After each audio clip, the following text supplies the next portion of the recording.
This is Winnipeg Sports Talk Daily with Andrew Hustler Paterson and Michael Remis.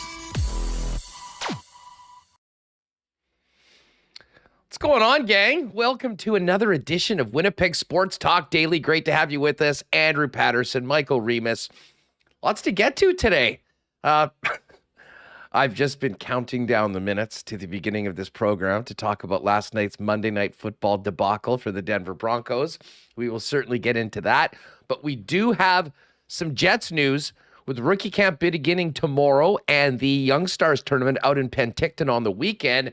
We have our rookie camp list, and interesting to see the names on the list, including Cole Perfetti. So we'll get to that, and we'll certainly touch on Jets, Bombers, topics, and more with Scott Billeck from the Winnipeg Sun, and then Mike McIntyre from the Winnipeg Free Press. A little later on, we do this once a year on the program, and we had such great feedback on our Burger Week segment last week with Kyra from Burgers on the Brain that when our pal DQ Nick decided that he was going to try and eat every burger on the list. Good luck. There's over 200 of them. We'd have him on. I think he's got about 10% of the list down, 23 or 24 burgers. So we're going to get the best of Burger Week at the end of the show. So if you're thinking about trying one or two before it ends on Thursday, well, we'll give you some good tips from a guy that's been eating burgers nonstop for the better part of the last 10 days. So that's going to be fun. Horse picks as well for another night of live racing at Assiniboia Downs.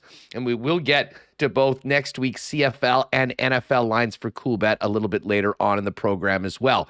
But first things first, thanks to all the sponsors that make this show happen each and every day, including Not Auto Corp, Coolbet, Princess Auto, Consolidated Supply, Vita Health, Fresh Market, Wallace & Wallace, Aikens Lake, Royal Sports, F Apparel, Boston Pizza, Culligan Water, Canadian Club Whiskey, Breezy Bend, the Nick and Nicky DQ Group, Assiniboia Downs, and of course our friends over at ASD.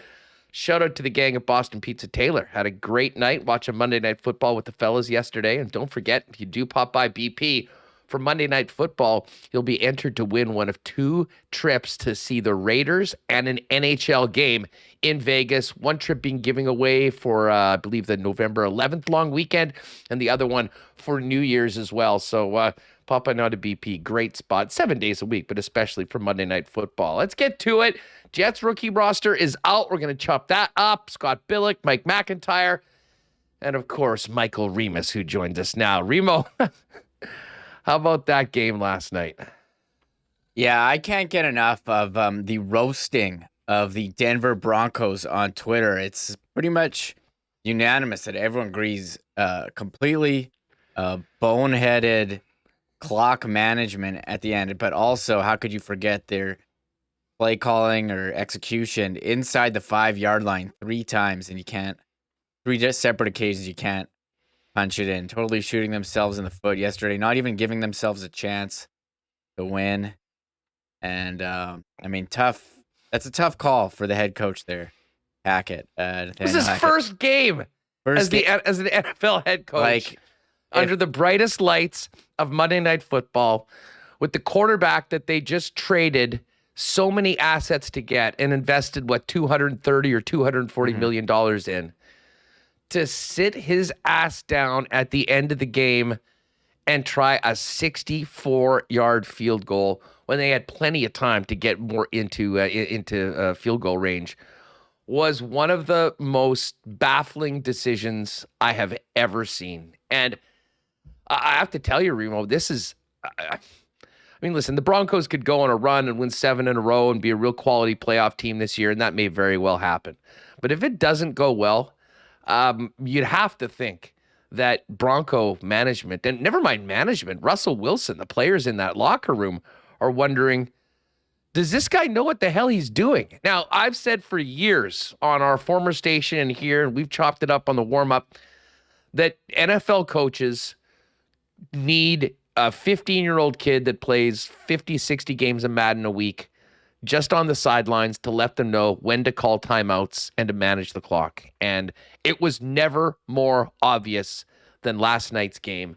And I have to tell you, I mean, I was, as I mentioned, at BP, so we were watching Aikman and Buck do the game on ESPN. Awesome, awesome crew, and we'll kind of maybe talk about that a little later on.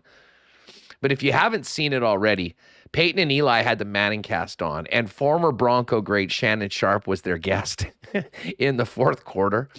And the reaction of Peyton and Eli and Shannon Sharpe through that debacle in the final 2 minutes of letting the clock run down, calling the timeout, and then attempting a 64-yarder was theater of the greatest magnitude.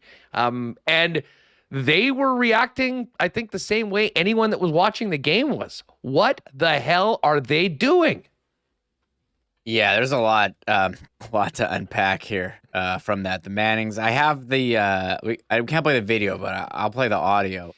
Of that perfect. If you want the Manning Bros and Shannon Sharpe watching it live, and yeah, I think they get 3rd and 14, they make it a 4th and 5 with like a minute left. You have 3 timeouts, and then they don't hurry up or they don't call the timeout.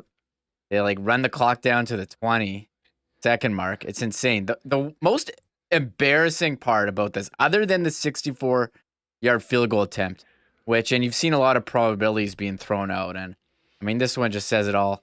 Here from CBS, Russell Wilson on 4th and 5 or less in the fourth quarter of his career, 68.8 conversion percentage of 64+ yard field goals made in the last 30 years, a 6.1%.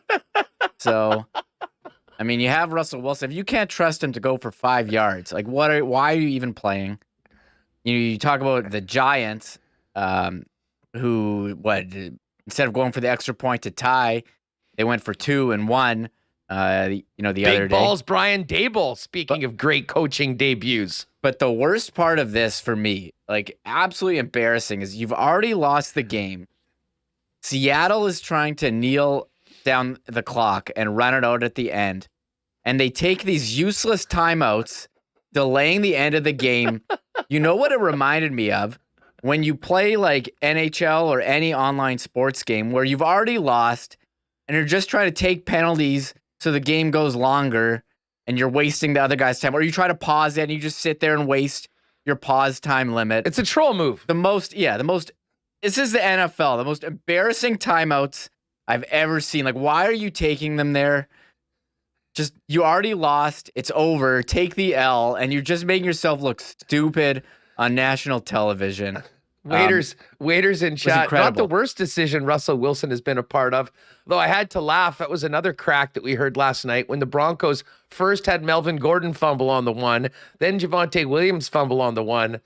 Someone said, yeah, Russell will tell you, that's why you throw from the one. Yeah. Although that doesn't work out well. I never thought about that, but I had Wilson on DraftKings, so I did want him to throw. And I think a lot of this, too, we talked yesterday how teams haven't been playing their starters in the preseason.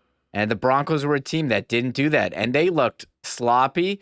They had a couple delay of games or close. They looked rough. Also, we didn't even mention, there's a lot to mention, that measurement in the fourth quarter for the Broncos where it looked like there was a little daylight there in between That was because of where the camera was. I'm convinced that was the angle of the camera. Because when you saw it close by, it really did look like he didn't get close. I think it was Albert O stretching for the first down. It looked on TV like they didn't get it, and then they said he got it, so everyone was confused. How do they not have a camera like down the line? Like, why are they showing us? Well, the funniest thing was they did have a camera down the line, but it was obscured by the top of the bullseye on the first down marker, which got me thinking, like, do we really need I mean, I guess there is an element that fans need to be able to see where they're going, but there's got to be a better way of doing these things in 2022. So let's get this clip, because if folks didn't missed it or you were watching Joe Buck and Troy Aikman, This is how it sounded on the Manning cast as Nathaniel Hackett inexplicably decided to take the ball out of Russell Wilson's hands and attempt a 64-yard field goal down 1 late in the fourth quarter.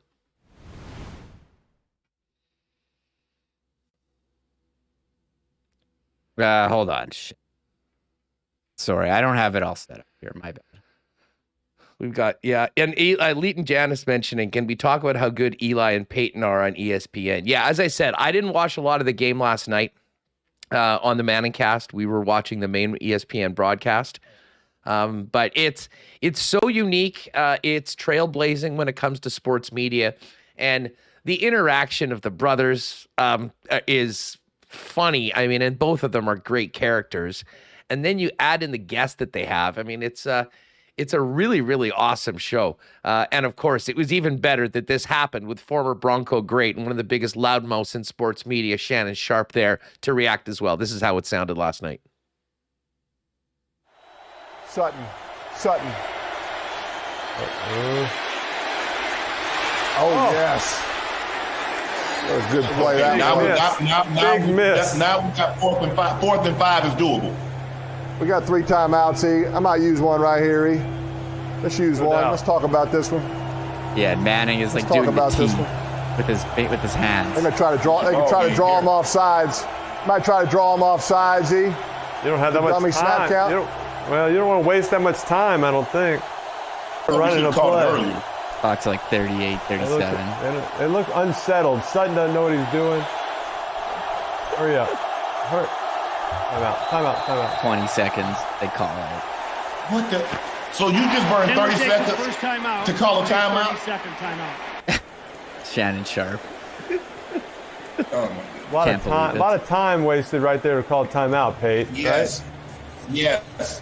Because even now, if you get 5 yards, I mean, you still got 2 timeouts, but you gotta get some yardage. They're gonna kick it. Kick what? They're kicking it right here? Kicking the field goal right here. Hold on. Oh. How far? They're kicking Let me see how far this is. 62-yarder. 63-yarder. What?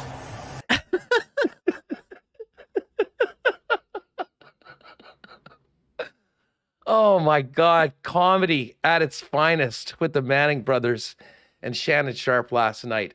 Well, I'll say this. The games were close this weekend. There was a lot of thrillers. Hopefully you jumped on a lot of the underdogs because the favorites certainly weren't covering last night. But that is a tough way for Nathaniel Hackett to begin his coaching career as the boss of the Denver Broncos. We'll have some more time to chop up National Football League stuff as we get closer to the week. We've got a massive Thursday nighter. Chiefs, Chargers, Thursday night football. Cannot wait for that one. We'll certainly tee that one up over the next couple days' shows. And for those of you that are big fantasy football folks, week 1 waiver wire, maybe the most important waiver wire of the year. Dustin Nielsen and I tonight, a little later than normal, I believe 9 o'clock, we're going to go live with the Lock Shop Fantasy Football Extravaganza, so join us for that. You'll be able to see it live on Twitter. We'll broadcast it, and make sure to subscribe to the Lock Shop wherever you get your podcasts. All right, well, Remo, let's get into the Jets, and a perfect place to get to our Why Not question of the day. Why not question of the day for our great friends over at Not Auto Corp? Why not get into the car of your dreams at a great price with the help of the Not team? Pop down and see them, Waverly and McGillivray, online, not.ca. So the question, and especially if you're watching this later live, answer in the comments below. Which Winnipeg Jet prospect are you most looking forward to seeing at rookie camp? And it's a perfect why not question of the day because we have it. And it has just been released in the last hour. Shout out to the Jets for perfect timing on this.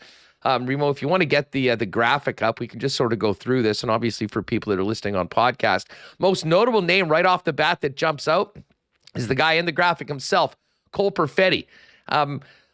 Somewhat surprising maybe that he would be here at this event, but when you think about how little hockey he's played over the course of the last year, probably makes sense, and I'm sure he's looking forward to getting out in some game action. So the forward group includes Cole Perfetti, Last year's second first-round pick, Brad Lambert, Chase Berthollet, Tyler Boland, former first-rounder Chaz Lucius, Daniel Torgerson, who joined the organization towards the end of last year and got a little bit of time in the American League, Wyatt Bongiovanni, former Moose from last year, Greg Morellis, Brandon Cutler, recent draft pick Danny Zhilkin, Henry Nikkanen, another former pick, I believe a 2019 draft pick that joined the Moose last year after signing a contract, Thomas Caron and Isaac Johnson, and defensemen Tyrell Bauer, Dmitry Kuzmin, Dean Stewart, Anton Johansson, Simon Lundmark, who's had some Moose time, Wyatt Wilson,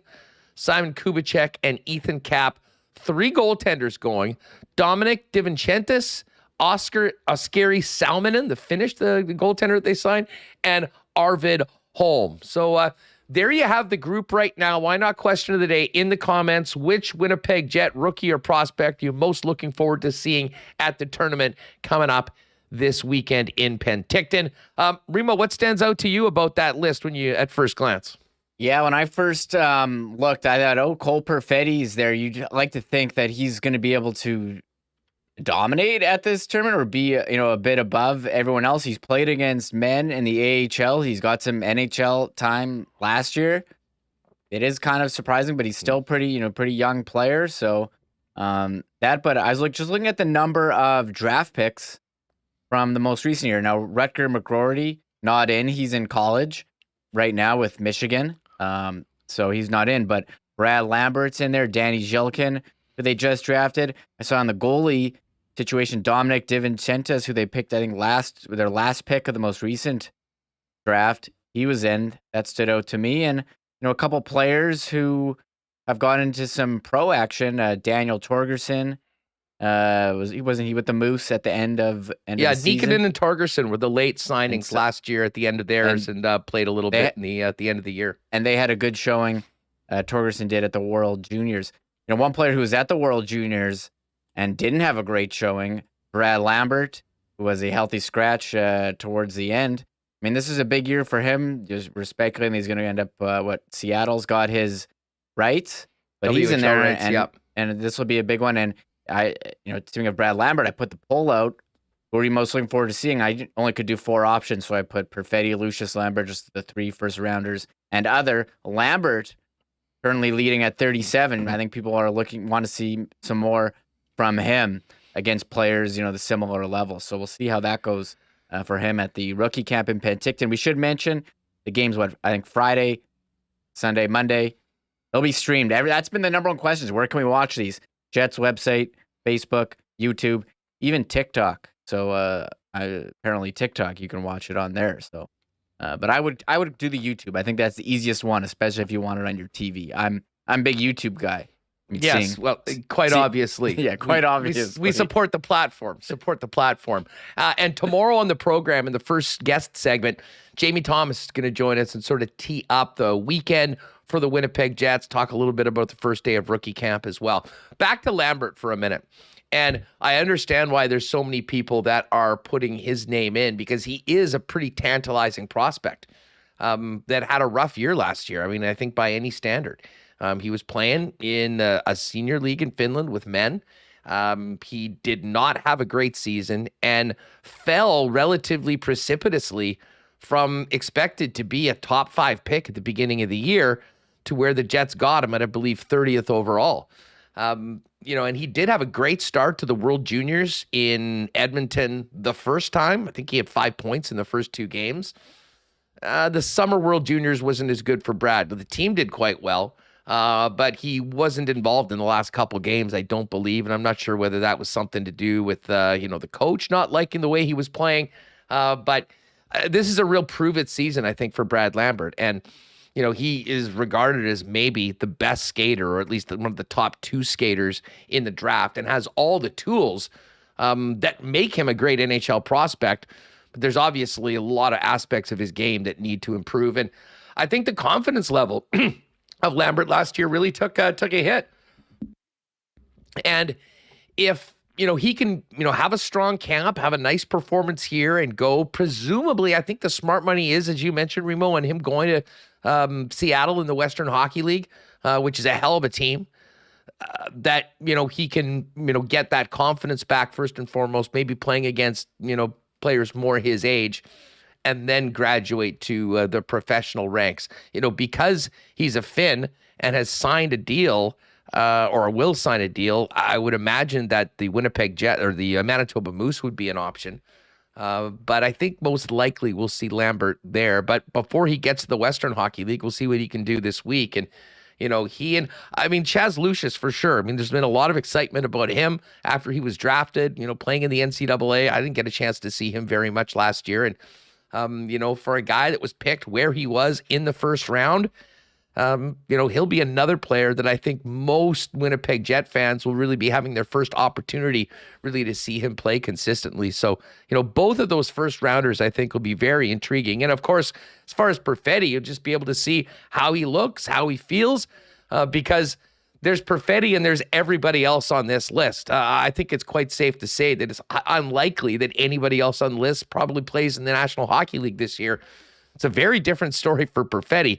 Not only will he be on the roster, but as currently constructed, he's going to be leaned on to contribute and will probably be playing significant minutes as a member of the Jets' top six. At least that's the way it looks to me on paper going into camp. Yeah, I think he's in there right now by default. They don't have anyone else unless there's some, trade or signing coming down the pipe. It's looking like he's set for a big role with the Jets. So, yeah, that stands out. And as the poll goes on, Chaz Lucius now passed Brad Lambert. And we got a bunch of people voting in. 34%. And for Chaz Lucius, he signed the pro contract. So, he's probably going to start with the Moose, I guess. Right, Huss? That's what we're aiming towards. And he's battled injuries. Played with Minnesota last year. He had 19 points in 24 games. So, that's a player we're going to keep an eye on as well. One name, too, I remember when we talked to Mark Hillier last year. He was drafted in 2021, third round, 82 overall. Dmitry Kuzmin. He played in the OHL last year with Flint, 44 points in 57 games.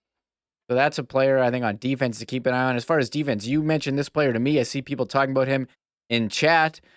Tyrell Bauer, a big 6'3" defenseman who was hitting everyone at training camp last year. I just remember him from last year, and I'll be honest, I wasn't really even familiar with him. He was selected by the Jets in the 6th round in 2020. And when you look at him and his numbers, nothing stands out. This is a physical stay-at-home defenseman. Last year in 32 games, had 5 goals, 5 assists for 10 points, another 5 assists through 23 playoff games. Obviously, they went all the way last year, the Seattle Thunderbirds did. But nothing offensive stands out. But what does stand out about Tyrell Bauer is how physical he is. And just going back to last year's training camp when he was out there watching it, who is this kid hitting everything that moves? Well, it was Tyrell Bauer, and he obviously made a pretty good impression with the club. Now he's got a contract. I would think that he most likely fits into the Manitoba Moose plans, especially considering how the logjam with the big club right now. There's no spot for a player like that. However, you can definitely make an impression and make an impact, and then hopefully have a great rookie season as a pro in the American Hockey League. But for a tournament like this, where there's a lot of P&V, a lot of energy out there, I think Winnipeg Jet fans, if they're not familiar with Tyrell Bauer and they watch these games over the course of the weekend, will certainly know the name by the time it's over. Yeah, that's well said, Huss. So we're looking forward to seeing what we have the names. The first practice tomorrow. What is this gonna be? The first media availability at Iceplex of the year. This hockey season, it's here. I'm excited for it, and we got the rookie camp Friday or tournament Penticton Friday. Jets versus Oilers 6 p.m. Sunday, September 18th 4 p.m. and Monday. Oh, are we going head to head Monday with the Jets? Rookie camp? Apparently it's at 1 p.m. on Monday. So, oh, well, listen, those games are happening all the time. Maybe we can have a split screen or something like that. Maybe we'll talk to the Jets. We can do our own split screen. We'll show it during the show. Will we get taken down? We'll have something. Well, we'll have to look speaking of into. next Monday, apparently it's going to be a holiday for the Queen's birthday. Now, I'm not like, sorry, funeral, not birthday. Yeah, thank you, very Scott. different. That's they're very different, very different. That's right. I'm not sure whether we can become big time monarchists already after last week and expect to take the day off. And frankly, Monday shows are the best at this point because we will have. I think that despite the mourning and sorrow for the Queen, we will be doing a show next week, and apparently we might be keeping you up to date on what's happening in Penticton as well as the event goes. By the way, I know there's some chat, people asking about what happened to the toilet that was stuck in the back of Remo's place and how he disposed of it. Make sure to stay tuned. That will be addressed. Later on this year, and I can assure you, it's hilarious. But listen, Billeck is going to join us right away.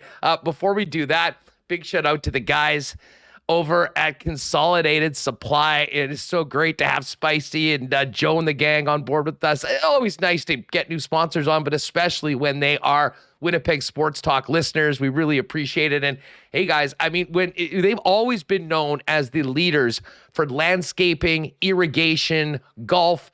They work with pretty much all the golf courses. They are the club cart dealer for Manitoba.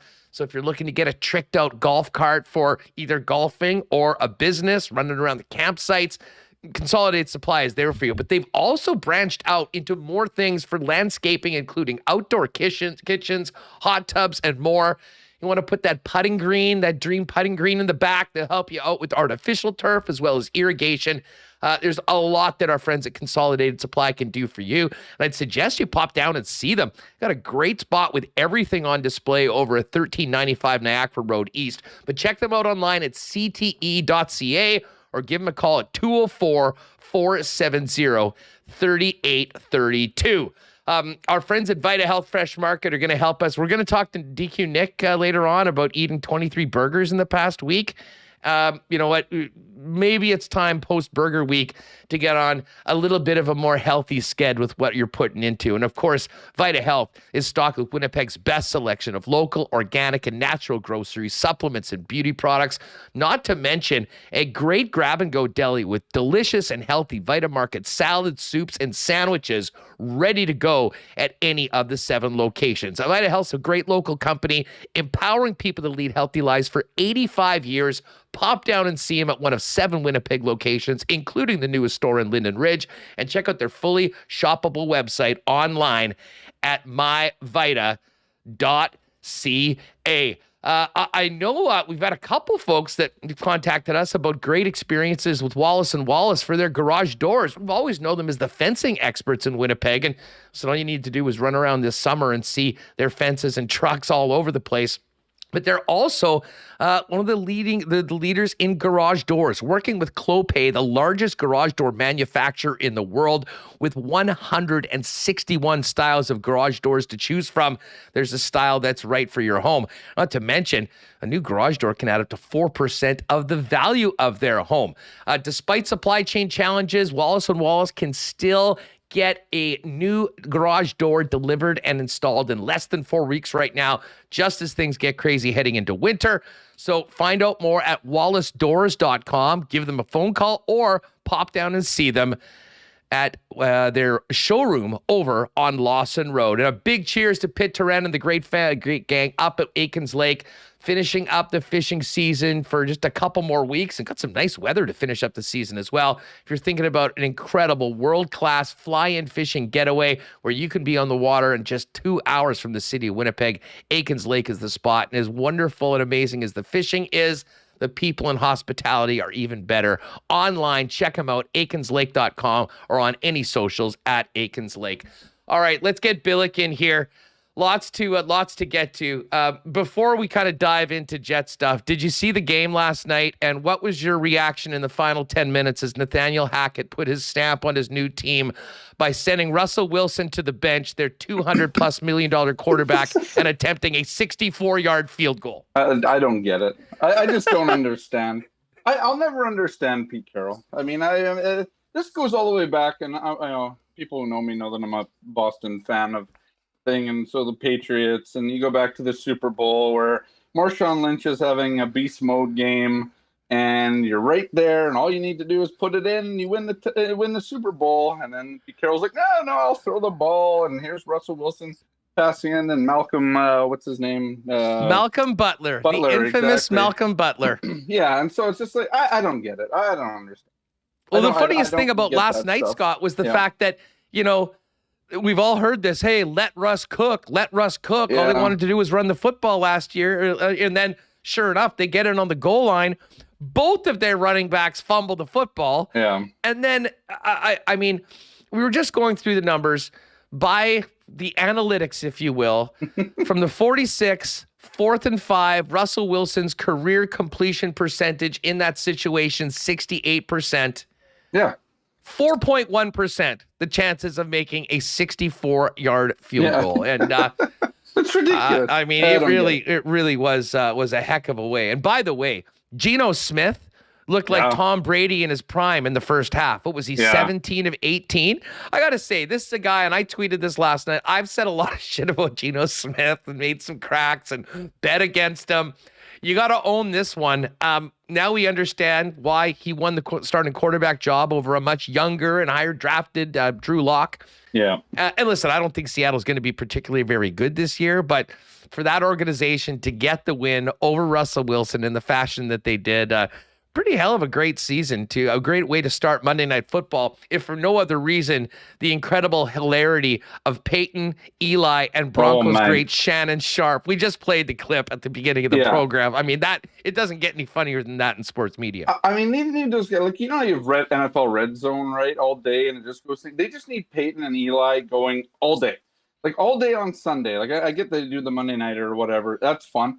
Just do it all day. Like, I don't think it would be not funny. It would be always funny. I love those two.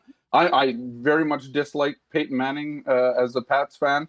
I very much dislike Eli as a Pats fan, especially for some of the silly 2-0. 2-0. Eli, the man.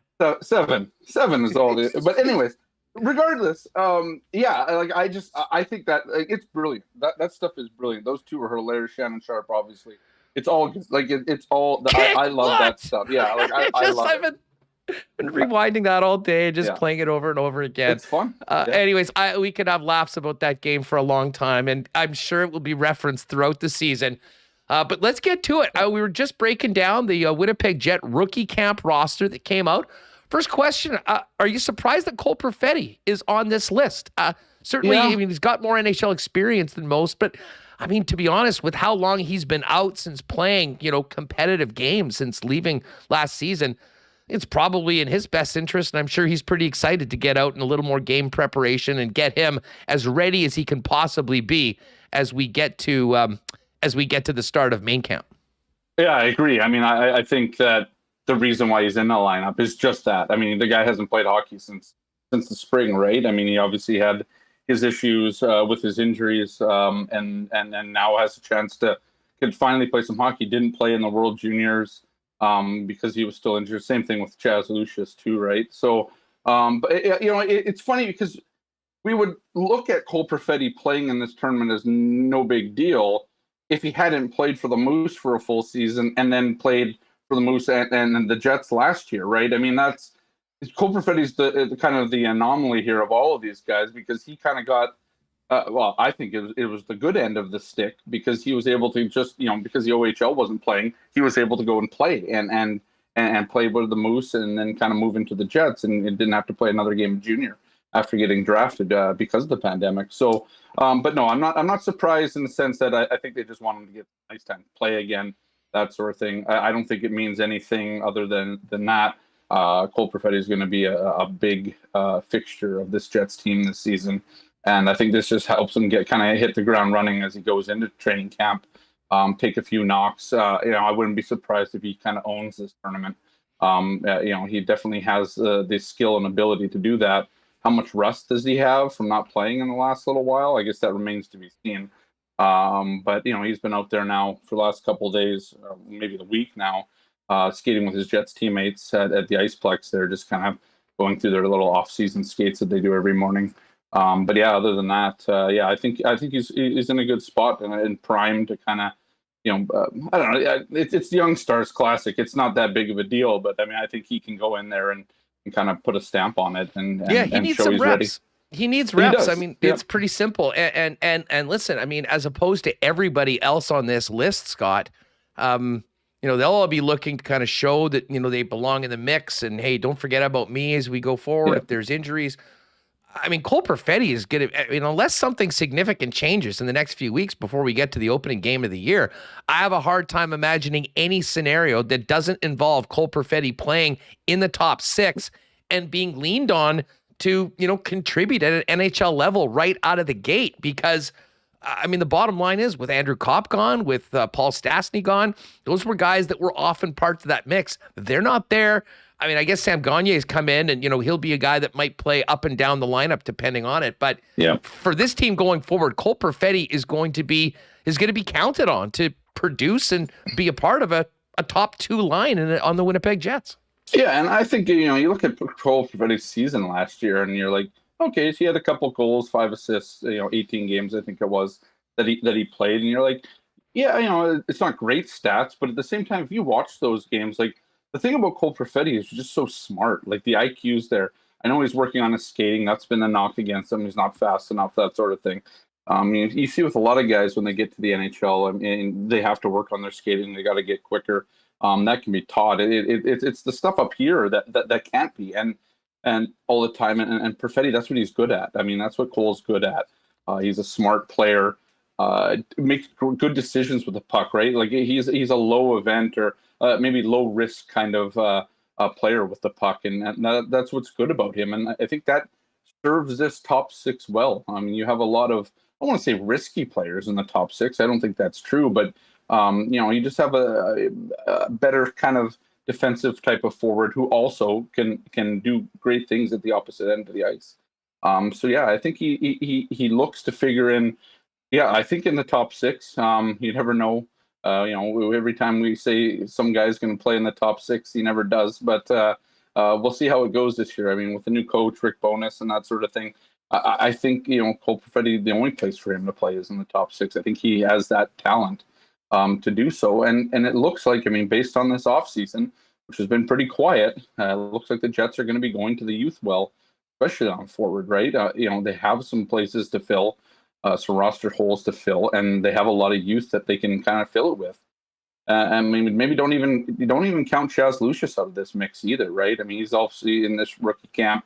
He signed. He obviously figured there was something. You don't really sign with a team giving up your last 3 years of college or whatever if you don't think there's an opportunity. And I think the Jets have told him that there is an opportunity for him to play this year. And to play in potentially in Winnipeg with the Jets. I mean, obviously he'll play for the Moose if not. But I think Chaz Lucius, I mean, injuries and all, he can stay out of the out off the trainer's table and on the ice. I think he's a guy that can also push for a spot out of camp. Just based on, if you look at the roster, he might not be in the top 6, obviously. But here's a guy that could probably potentially play on the third line if he has a good showing at camp. So it should be interesting to watch those guys. And then the only other guy you'd be watching there is Brad Lambert. But we don't know who is where he's going to play this year yet. They haven't really announced yet, publicly at least. What do you think? I mean, we were kicking that around before, and I mean, there is a possibility he could play in the American League. Yeah.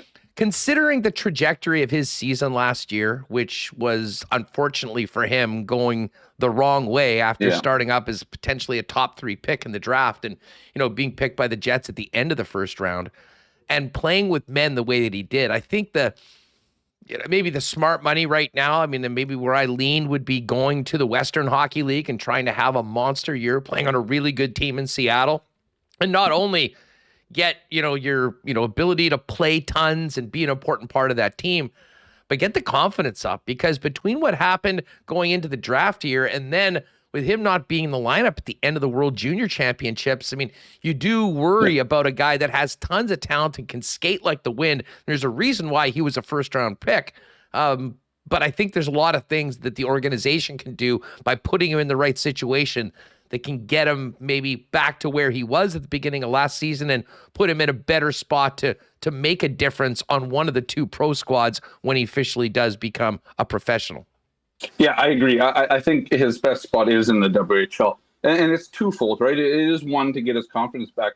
And two, I think it's just to play the North American game, right, on the North American ice, playing it in that kind of capacity. And then, being leaned on as the guy. I mean, he was playing with men, but he wasn't the guy in Finland, right? I mean, he was just a young guy playing on the team.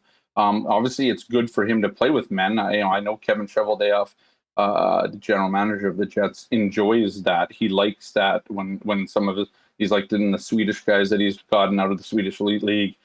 Same with the Finnish league as well, in Liga there. But I do think so. I think so that I think that playing the WHL would allow him to play top line minutes every night, top power play, lots of minutes every night, and like you said, possibly run rampant on that league with what he's able to do, and just get him kind of accustomed to playing in North America. He's obviously has roots here. I mean, he's the only guy in Finland with that English of a name, I believe, that I can find. Yeah, he's the least Finnish sounding Finnish player ever. But I think it'd be better for him to probably do that. But who knows? I mean, what the Jets saw with Cole Perfetti, right, when he went to play with the Moose, are some of these guys ready to go and play in the American Hockey League and do that? I mean, I think they would have preferred if Ville Heinola would have also stayed instead of going back to Finland that year, played in the American Hockey League, because he was good enough to do that. Potentially, I mean, arguably, he was good enough to play in the NHL that first season. So, I don't know how the team's going to change its kind of, like, that's something interesting now. Now there's a coaching change. Now there's a different set of eyes on how development happens, depending on how Rick Bowness, how much he's kind of leaned upon for that. I'm interested to see how they deal with a guy like Brad Lambert. He'll be kind of the first guy where, now here's the guy you can send to the AHL or you can send to the WHL. What do they think is best for him? And is it going to pan out once they make that decision? And obviously, I think the WHL is a safe bet. But if they believe Lambert can play in the AHL, well, maybe you put him in the AHL and let him see what he can do there. So it'd be interesting. And especially because, I mean, I think it's highly likely that Chaz Lucius will be in the AHL. And right. You know what? I mean, we saw what Cole Perfetti was able to do at the AHL level a couple years ago. And, if anything, I think a lot of it depends on, how he performs here in this tournament and how he performs in camp. Because I think that if he's able to earn and show that he's ready, I think the Winnipeg Jets would be more than happy to have a player playing here in Winnipeg under their watch as opposed to off in the Western League. But I think there has to be a realization that, considering the season that Lambert had last year, that the Western Hockey League might be the best route for him. And that doesn't make him less of a prospect if they feel that junior hockey is the best way to move him forward. Yeah, I mean, this is a team that prides itself on drafting and developing, and this might be part of his development process, right? Is just take a step back, play junior, and get your confidence back, get your legs back under you, get accustomed to the game, and then go from there. Yeah, I don't disagree with you. I'm just interested. I think it's interesting to see now what this team does with some of its prospects now that there's a new head coach. I mean, we know how Paul Maurice was with younger players, and it wasn't always easy for them to crack into the lineup. I'm interested to see under Rick Bowness if he has any impact on how that kind of works, and if he wants a guy in a certain spot, wants to keep tabs on whatever it might be. I'm interested just to see kind of how his philosophy or impact on this team kind of impacts their prospect pool. Well, one thing I think we can be sure of, that plenty of the players participating in this Young Stars tournament will end up being members of the Manitoba Moose this year.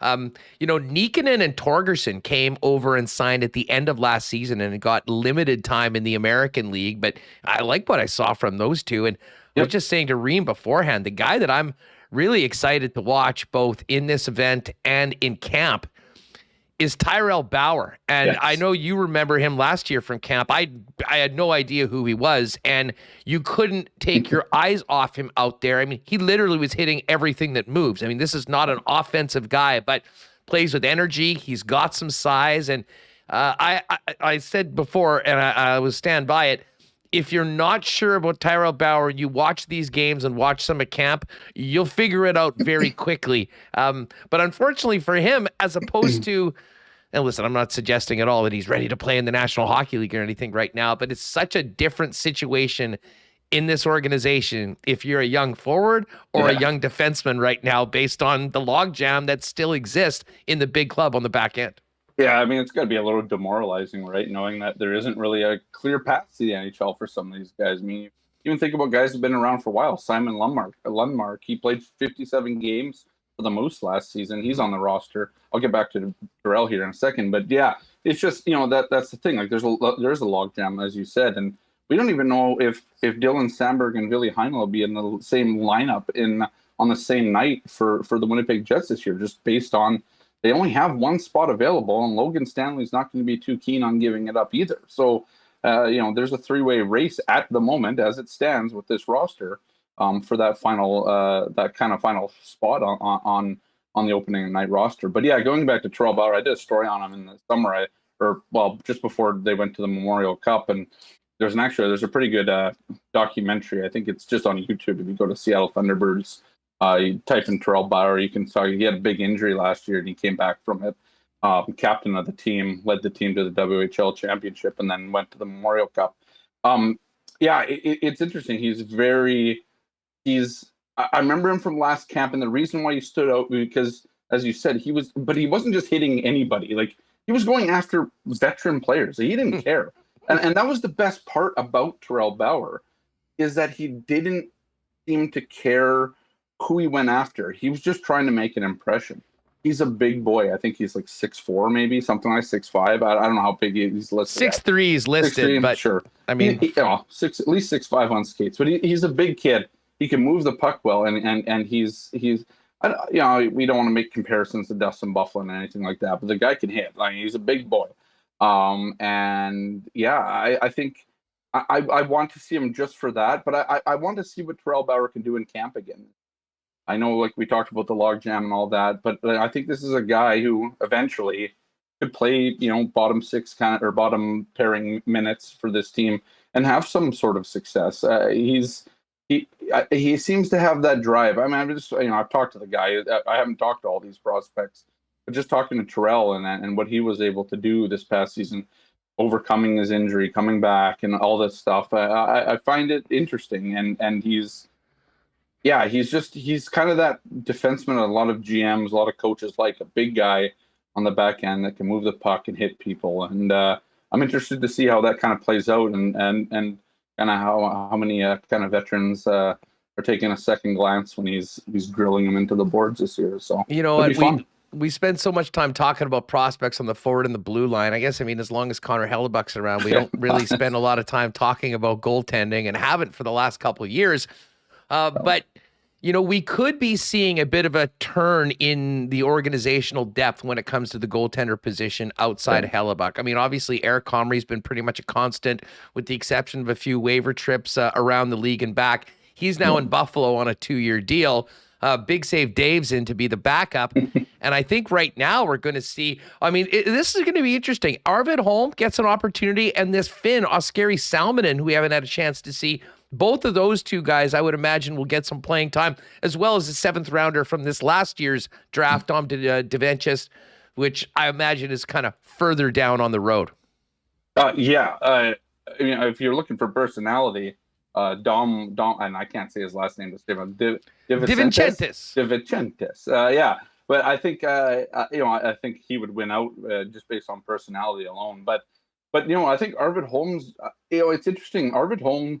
We didn't really hear about him. He was playing in Sweden. Didn't talk about him a lot. And last year he comes along, and he might be the next guy. He might overtake Mikhail Burden. We don't know what's going to happen with Mikhail Burden after this season. I believe his contract is up. Where's he going to go? Do the Jets see him as a backup, or is he, maybe a little too risky as an NHL backup? I'm not sure. I love the way that Mikhail Burden plays. I'm not sure how well it fits in the NHL with the style, but we'll see. But I think Arvid Holm has come around as this, big, imposing kind of guy in the net that's played well, and I'm interested to see kind of how he We'll see what happens with Burden this year in the AHL, but I think Arvid Holm might be the guy that actually ends up becoming Connor Hellebuyck's backup. I don't know though who ends up becoming their next starting goaltender, and that's kind of what you alluded to a little bit there. It's Connor Hellebuyck's contract's up in 2 years after this year, so it's that's the thing. Like the goaltending position is a bit of a question mark if they can't re-sign Hellebuyck in a couple of years' time, and that's maybe where the biggest kind of concern is right now. For now, they have the 2020 Vezina winner between the pipes, and they have other guys. I mean, they're looking at, and I can't even pronounce the Finn's last name at the moment, but Oskari Salminen. Oskari Salminen. We'll see what he looks like. Obviously, what he can do. But yeah, I'm interested more in Arvid Holm and how much he's going to get looked at with the Moose this year. Depending which way they feel that they're going to actually end up going on Mikhail Burden and how that's going to work. So, Scott, great stuff. We'll look forward to it. I know you and the gang over at the Sun will be all over the activities in Penticton on the weekend, and then real live skates with real live NHL players getting going next week. Thanks so much for doing this. Yeah, anytime, Huss. Appreciate it. There it is. Our guy, Scotty Billeck from the Winnipeg Sun with us here on Winnipeg Sports Talk. Mike McIntyre's teed up and going to join us right away. By the way, if you're watching this after the fact, the why not question of the day today is, which Jets prospect are you most looking forward to seeing in person on the ice in the Penticton tournament? Leave a note in the comments as to the guy that's going to catch your eye. All right, Mike's coming up next. And of course, I should mention our great friends at Not Autocorp, in addition to the why not question of the day, great sponsors of ours since day number one. And with the change of seasons, kids getting ready for hockey season, you might be spending a lot of time running around in those cars. It might be time for a new vehicle. And if you're thinking about a new vehicle, before you do anything, pop down and see the experts at Not Autocorp, the incredible vehicles on the lot, including a number of Teslas, as Winnipeg's number one Tesla seller for years here in Winnipeg. Why not get into the car of your dreams at a great price with the help of the Not team? And if the car or vehicle that you're looking for isn't on the lot, the experts at Not will source it, get it here to Winnipeg, and get you into it at the best possible price. Pop down and see them, as well as the Winnipeg Car Lab, all at Not Autocorp, Waverly and McGilvery, and you can check them out online at not.ca. Lots of NFL gear coming in to Royal Sports as the NFL kickoff is officially underway. Regardless, even Bronco fans that haven't lost faith after last night, you can go and get geared up for the upcoming year. And of course, I know there'll be a lot of interested Jet fans looking to see who the roster is and maybe getting a new jersey for the upcoming season with one of the newer players on the club. Royal Sports, Jets merch, Bombers, CFL, NFL, NBA, Blue Jays, of course, and international soccer. It's all there. And they are, of course, the biggest hockey superstore in town as well. So before you hit the ice, hit Royal Sports, 750 Pembina Highway, and follow them on Instagram at Royal Sports Pembina for the latest merchandise drops and sale information. And hey, as we now pass Labor Day and get into the fall, you might be thinking it's time to spice up that wardrobe a little bit. And hey, for guys here in Winnipeg, it all starts at F Apparel down at 190 Smith Street. Custom clothing and suits for men, with custom suits beginning at just $400. Had the pleasure of hooking up with Andrew, going over there, going through the entire process. Simple, easy, picking out the color I wanted, what sort of fabrics, what sort of style and cut I wanted. And a few weeks later, had a great suit to wear out throughout the winter whenever I've got to dress it up. F Apparel's the place to go, gents. And if you are planning a wedding, talk to them about a 15% discount for suits for the entire squad. Always at F Apparel, EPHapparel.com online, or pop down and visit them in person down at 190 Smith Street downtown. And hey, a big shout out to our friends at Breezy Bend. Again, working on more additions to the course. Couple new greens coming in now that the Canadian Mid-Am and Senior Women's has been taken care of. But we're already getting ready for next season right now. And if you're looking for a great home for you and your family at Winnipeg, one of Winnipeg's top private golf courses, Breezy Bend is the spot. Give our good friend Corey Johnson a call about getting on the waiting list for next year, or find out more online at breezybend.ca. All right, do want to talk some Bombers with Mike McIntyre, but I'm sure we'll be continuing our Jets conversation that we opened the show with and just hit with Scott Billeck. Let's bring in Mike for his weekly visit on Winnipeg Sports Talk today.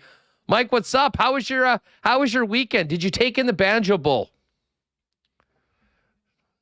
In person, we were finishing up. We got our flooring done. Our house is now finally back to some sense of normalcy. But so I had that on and couldn't make the game. I did catch most of it though on TV, and that was a Banjo Bowl beatdown. Really typical of the Riders Bombers rivalry, and I'll throw that in quotations because it has been very one-sided. Most recently, that's 2 straight Banjo Bowl blowouts and I believe 6 straight Bomber head-to-head victories going all the way back now to 2019. So I know we like to tout this as a great rivalry. To me, one of the cornerstones of a rivalry is that it's competitive. And my goodness, the Bombers have, they're doing that, of course, pretty much to the whole league, right? Like they've separated themselves from the pack. I suppose Calgary's in the mix, but the Bombers have had their way with the Stamps as well this year. They are just operating on another planet. And one of the things, Huss, I find interesting to play a team like Saskatchewan 2 weeks in a row. Maybe we take, what Mike O'Shea and company have done with this team for granted, but you see a team like Saskatchewan and how undisciplined they are. It's the inmates are running the asylum in a lot of cases.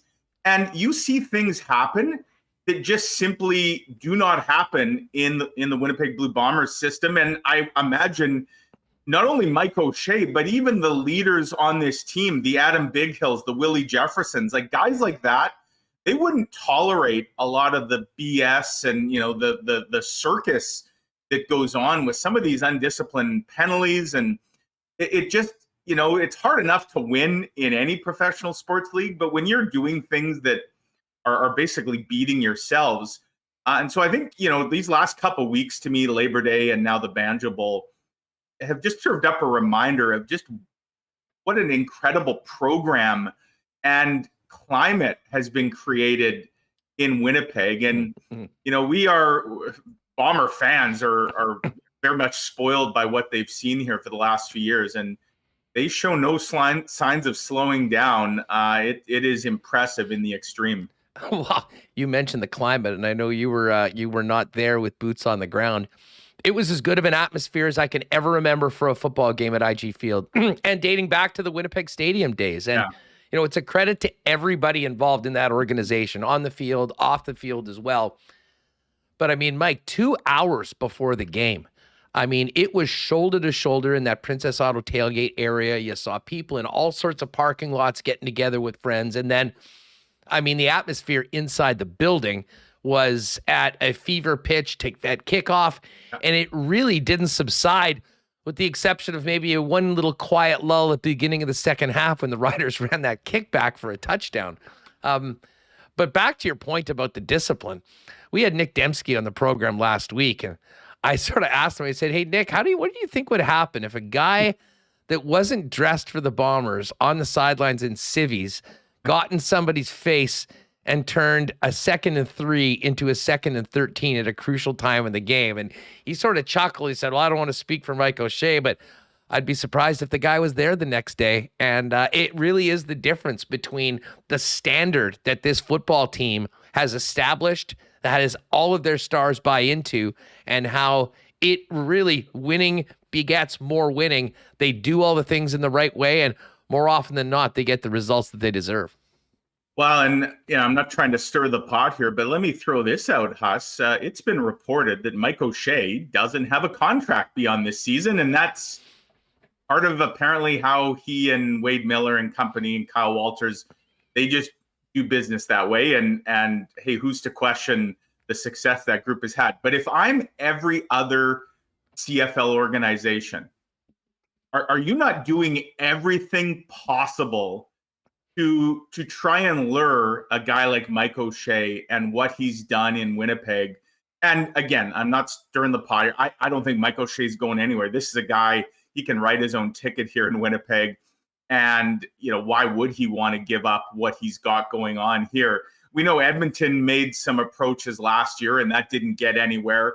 So I'm not saying that anybody would have any success, but my goodness, if you're any other CFL organization right now, I would think you're trying to emulate everything the Bombers are doing on the field, off the field, game day experience, culture, player recruitment, everything. Like, they are the gold standard, and that who could have thunk that, right? A few years back, coming off, the dark times that fans and this city endured.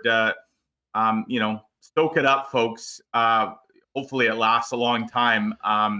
But these really are the best days of our lives for a sports fan. I mean, if you're a fan of the Bombers, it doesn't get any better than this. No, it absolutely doesn't. And, hey, they'll be prohibitive favorites going forward to win a third consecutive Grey Cup.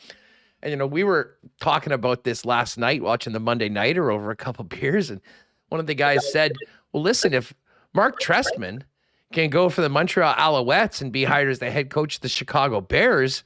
I mean, we're watching what happened last night with Nathaniel Hackett and the Broncos and some of the other head-scratching coaching moves. I mean, I don't think it's realistic to talk about Mike O'Shea all of a sudden being an NFL candidate. And I guess part of the reason, maybe unfairly to him, is that he's a Canadian player. Right. He's the CFL lifer. This is what he knows, and he's the best in the biz right now. But there could be an out-of-the-box thinker that looks at everything that Mike O'Shea has done, and maybe not coming in and being the head coach, but being a very impactful signing on a coaching staff, which would scare folks. But I think the good thing is he certainly does seem like he is loving every minute of being the head of this football team. His players are rewarding him with the efforts and the results that they've been getting, and I don't think Mike O'Shea's thinking much else, but beating the Hamilton Tiger Cats, going 1-0 this week, as they say, and hopefully winning another Grey Cup. Forget about the NFL or other CFL teams. I can think of a certain local hockey team, not that they would be trying to recruit him to join their organization, but perhaps to pick his brain about what steps they took, some of the intangibles that aren't so easy to measure.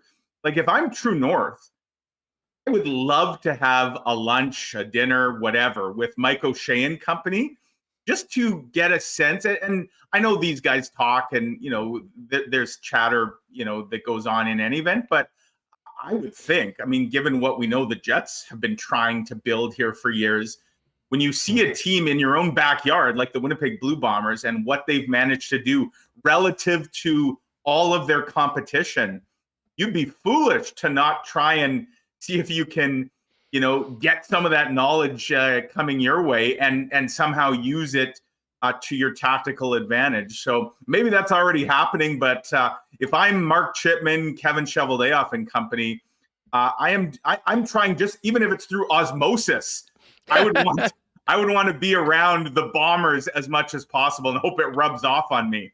Well, speaking of the Winnipeg Jets, Mike, we got the rookie camp list. We sort of went through that earlier on. The why not question of the day, by the way, hit us up in the comments. Which young player you're most looking forward to seeing at the tournament this weekend?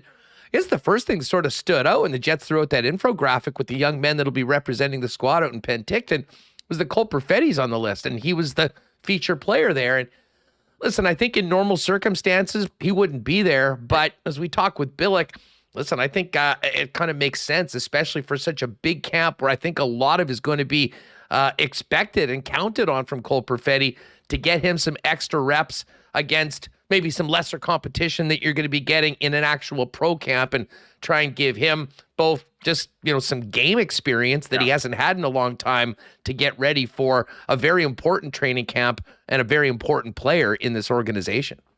Yeah, I think in a way, Huss, this is sort of the other shoe to drop with regards to Cole Perfetti not taking part in the World Juniors. Like, I think the Jets didn't say it at the time, but this was the plan, right? That they knew, in addition to training camp and preseason games, and I would expect, by the way, Cole Perfetti, the Jets have 6 preseason games. I'll set the over-under at least 4 and maybe take the over on that in terms of how many games Cole Perfetti gets in, because I think they're going to want to try and get him up to speed after missing the last half of last season at such a young age. But they knew that they were going to include him on this Young Stars roster, and I think it's a great move. I mean, I don't think anybody's going to be too tied up in results. Like on paper, you'd say, well, a guy like Cole Perfetti, he should be able to go and dominate the Young Stars tournament because his development curve is so far ahead of kind of everybody else, not only on his own Young Stars team, but the other teams that the Jets are going to face. I wouldn't be focused so much on how many goals can he score, how many points does he get.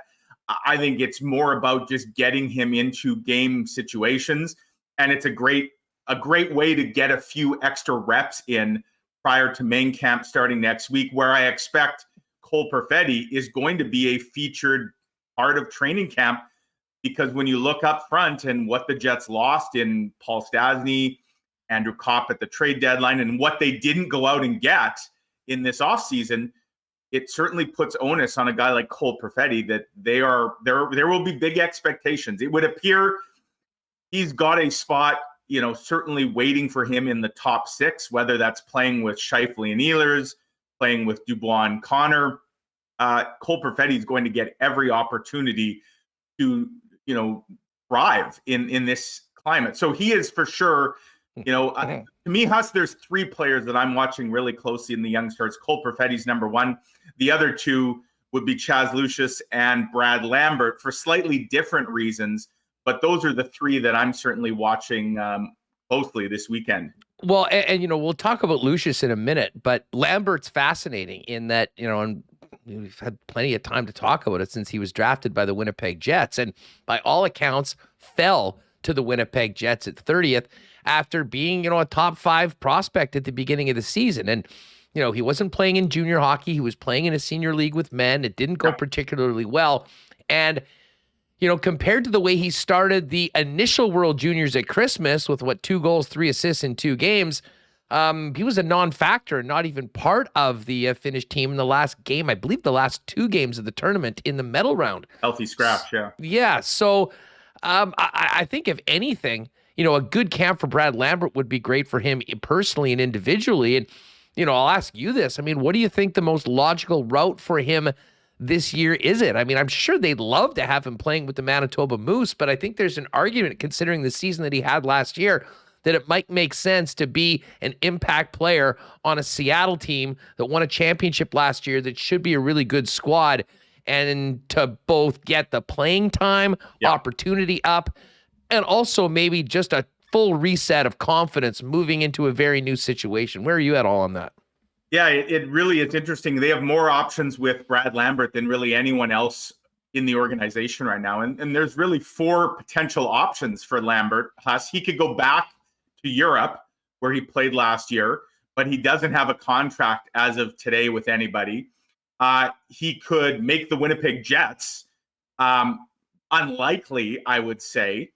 Or, as you point out, he could go to the Western Hockey League, where he has yet to appear, but the Seattle Thunderbirds own his rights. And as you say, looks like they're going to have a good squad. But then there's also the AHL route. Normally, someone of his age, having just been drafted, would not be eligible. But he's a European. And so there is that route that they could take. We've seen it in the past, guys like Christian Vesalainen, who start their pro career a little earlier. So to me, Huss, I think we can probably rule out, barring something really unexpected, him making the Jets out of camp. I think we can rule out going back to Europe, because it would appear that's a big reason why he fell last year, is the environment over there, unless they found him another spot to play. So to me, that leaves 2 options, the Moose and the Thunderbirds of the Western Hockey League. It is interesting that there's been no talk, at least so far, about him being included on the Thunderbirds training camp roster. And I get that, guys who are attending pro camps, a lot of those guys started already, like the Wheat Kings, the Ice. They had guys here for a few days. They're now going to NHL camps, and then they'll come back. Lambert didn't start with the Thunderbirds. I'm really curious, and we may hear from him tomorrow. The Young Stars are having a skate at the Iceplex at 1:30 tomorrow, and then there's going to be an avail after before they head off to BC. So I suspect we'll talk with Brad Lambert. Maybe we'll get a little clarity as to what the plan is. But I do wonder if they are contemplating, bringing him in under their own developmental system with the Manitoba Moose. Now, I think there's pros and cons to that. And certainly the pros are that this is a guy who's already played against older, bigger, stronger men. He was doing that over in Europe, but he struggled. So is that the environment that they want him? The AHL would be a tougher league than the one he just came from over in Europe. I think Huss, the best thing for his confidence is probably playing against his peers and enjoying some success, something he really hasn't done in terms of just playing against guys his own age here. And that's where the Western Hockey League, to me, would make the most sense. But I guess as each day goes by and we don't hear more chatter about a potential assignment to the Western Hockey League, it does leave that pro route open, the idea that they would start him with the Moose, and they could always assess where they're at. They could reassign him to junior, maybe if they didn't like how things were going with the Moose. But I do wonder if that is almost at the top of the list right now for plans with Brad Lambert. Yeah, well, you make a great point too, Mike. I mean, I think, I'm really interested to hear from Brad, with his first time here in Winnipeg as a member of the organization, with this event coming up on the weekend, and hear sort of what his thoughts and goals are. I'd imagine publicly he'd say, hey, I want to come in and make the Winnipeg Jets. Right. If that's not happening, though, where does it make more sense? And you mentioned the other guy, Chaz Lucius. I mean, Lucius is signed. He would seem to most likely be a Moose player to begin the year. But, with some of these prospects, much like we've seen in the past, from an organizational standpoint, I think there is a benefit to having young players like that kind of come in, cut their teeth in the American Hockey League together at the same time. I mean, hopefully you can maybe work out some chemistry if the guys are playing together, but also to have other players sort of in similar situations as they are right now at the same point in their career, sort of go through things together.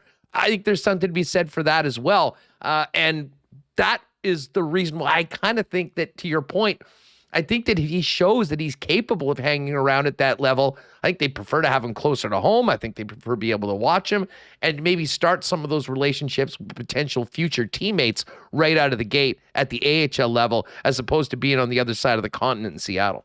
Well, and Lucius is a guy, Huss, of course, he was playing in the U.S., but he now signed his entry-level deal. His Western Hockey League rights are owned by Portland, which, again, is another really strong Western Hockey League program. So there is that option as well. But again, Lucius, he wasn't in Winterhawks training camp and then now is joining the Jets. And part of that is because I suspect he's playing in the Young Stars event.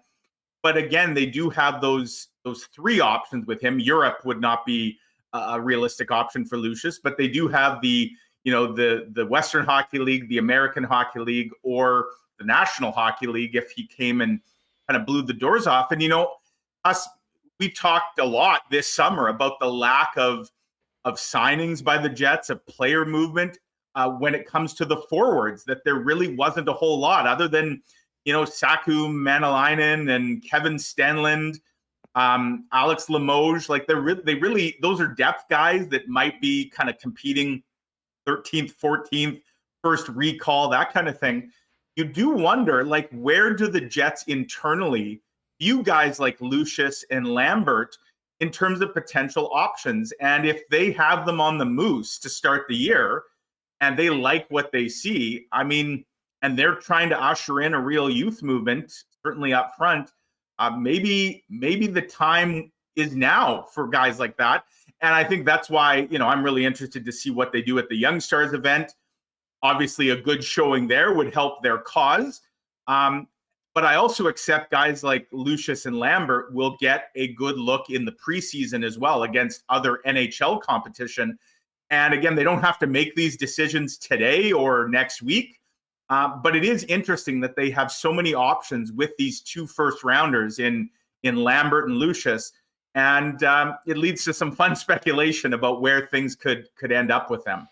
T. Conopoli in chat's asking, was Bauer in T-Bird camp? Well, that would be a no, because he just finished his 20-year-old year. He's too old right now, and he will be a pro. And I'll tell you what, I mean, of the guys on the blue line, and I'm sure that my answer might be different after watching some of the games, but considering what we saw from Bauer in training camp last year and the aggressiveness that he showed, I'm very much, and I think a lot of Winnipeg Jet fans are going to have their eyes open about this young man if they haven't seen him before. So I remember at camp last year, and I heard Billeck on just before me talking about Bauer, because I remember vividly, Scotty and I were actually standing together behind one of the nets at the Iceplex, and they were doing like a battle drill in front of the net. And I think it was just Scotty and I that day, and we had never really seen much of Bauer.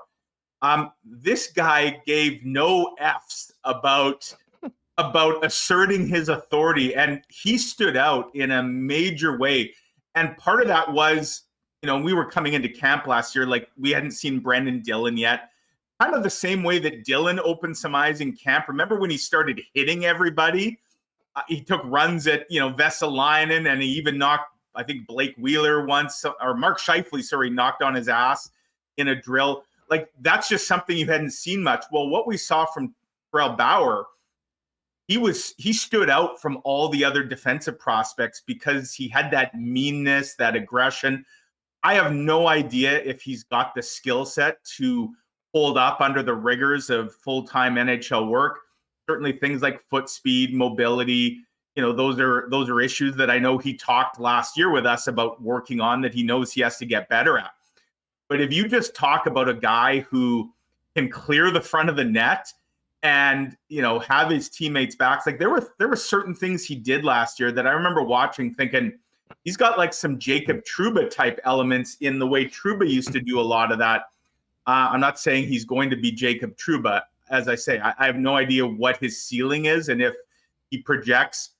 I know some people have said he projects to just be an AHL defenseman, but it'll be fascinating to see, what a year of development has done for him. And I'll also say this, Huss, he was the captain of that team out there, and said, like, this guy oozes character, personality, leadership.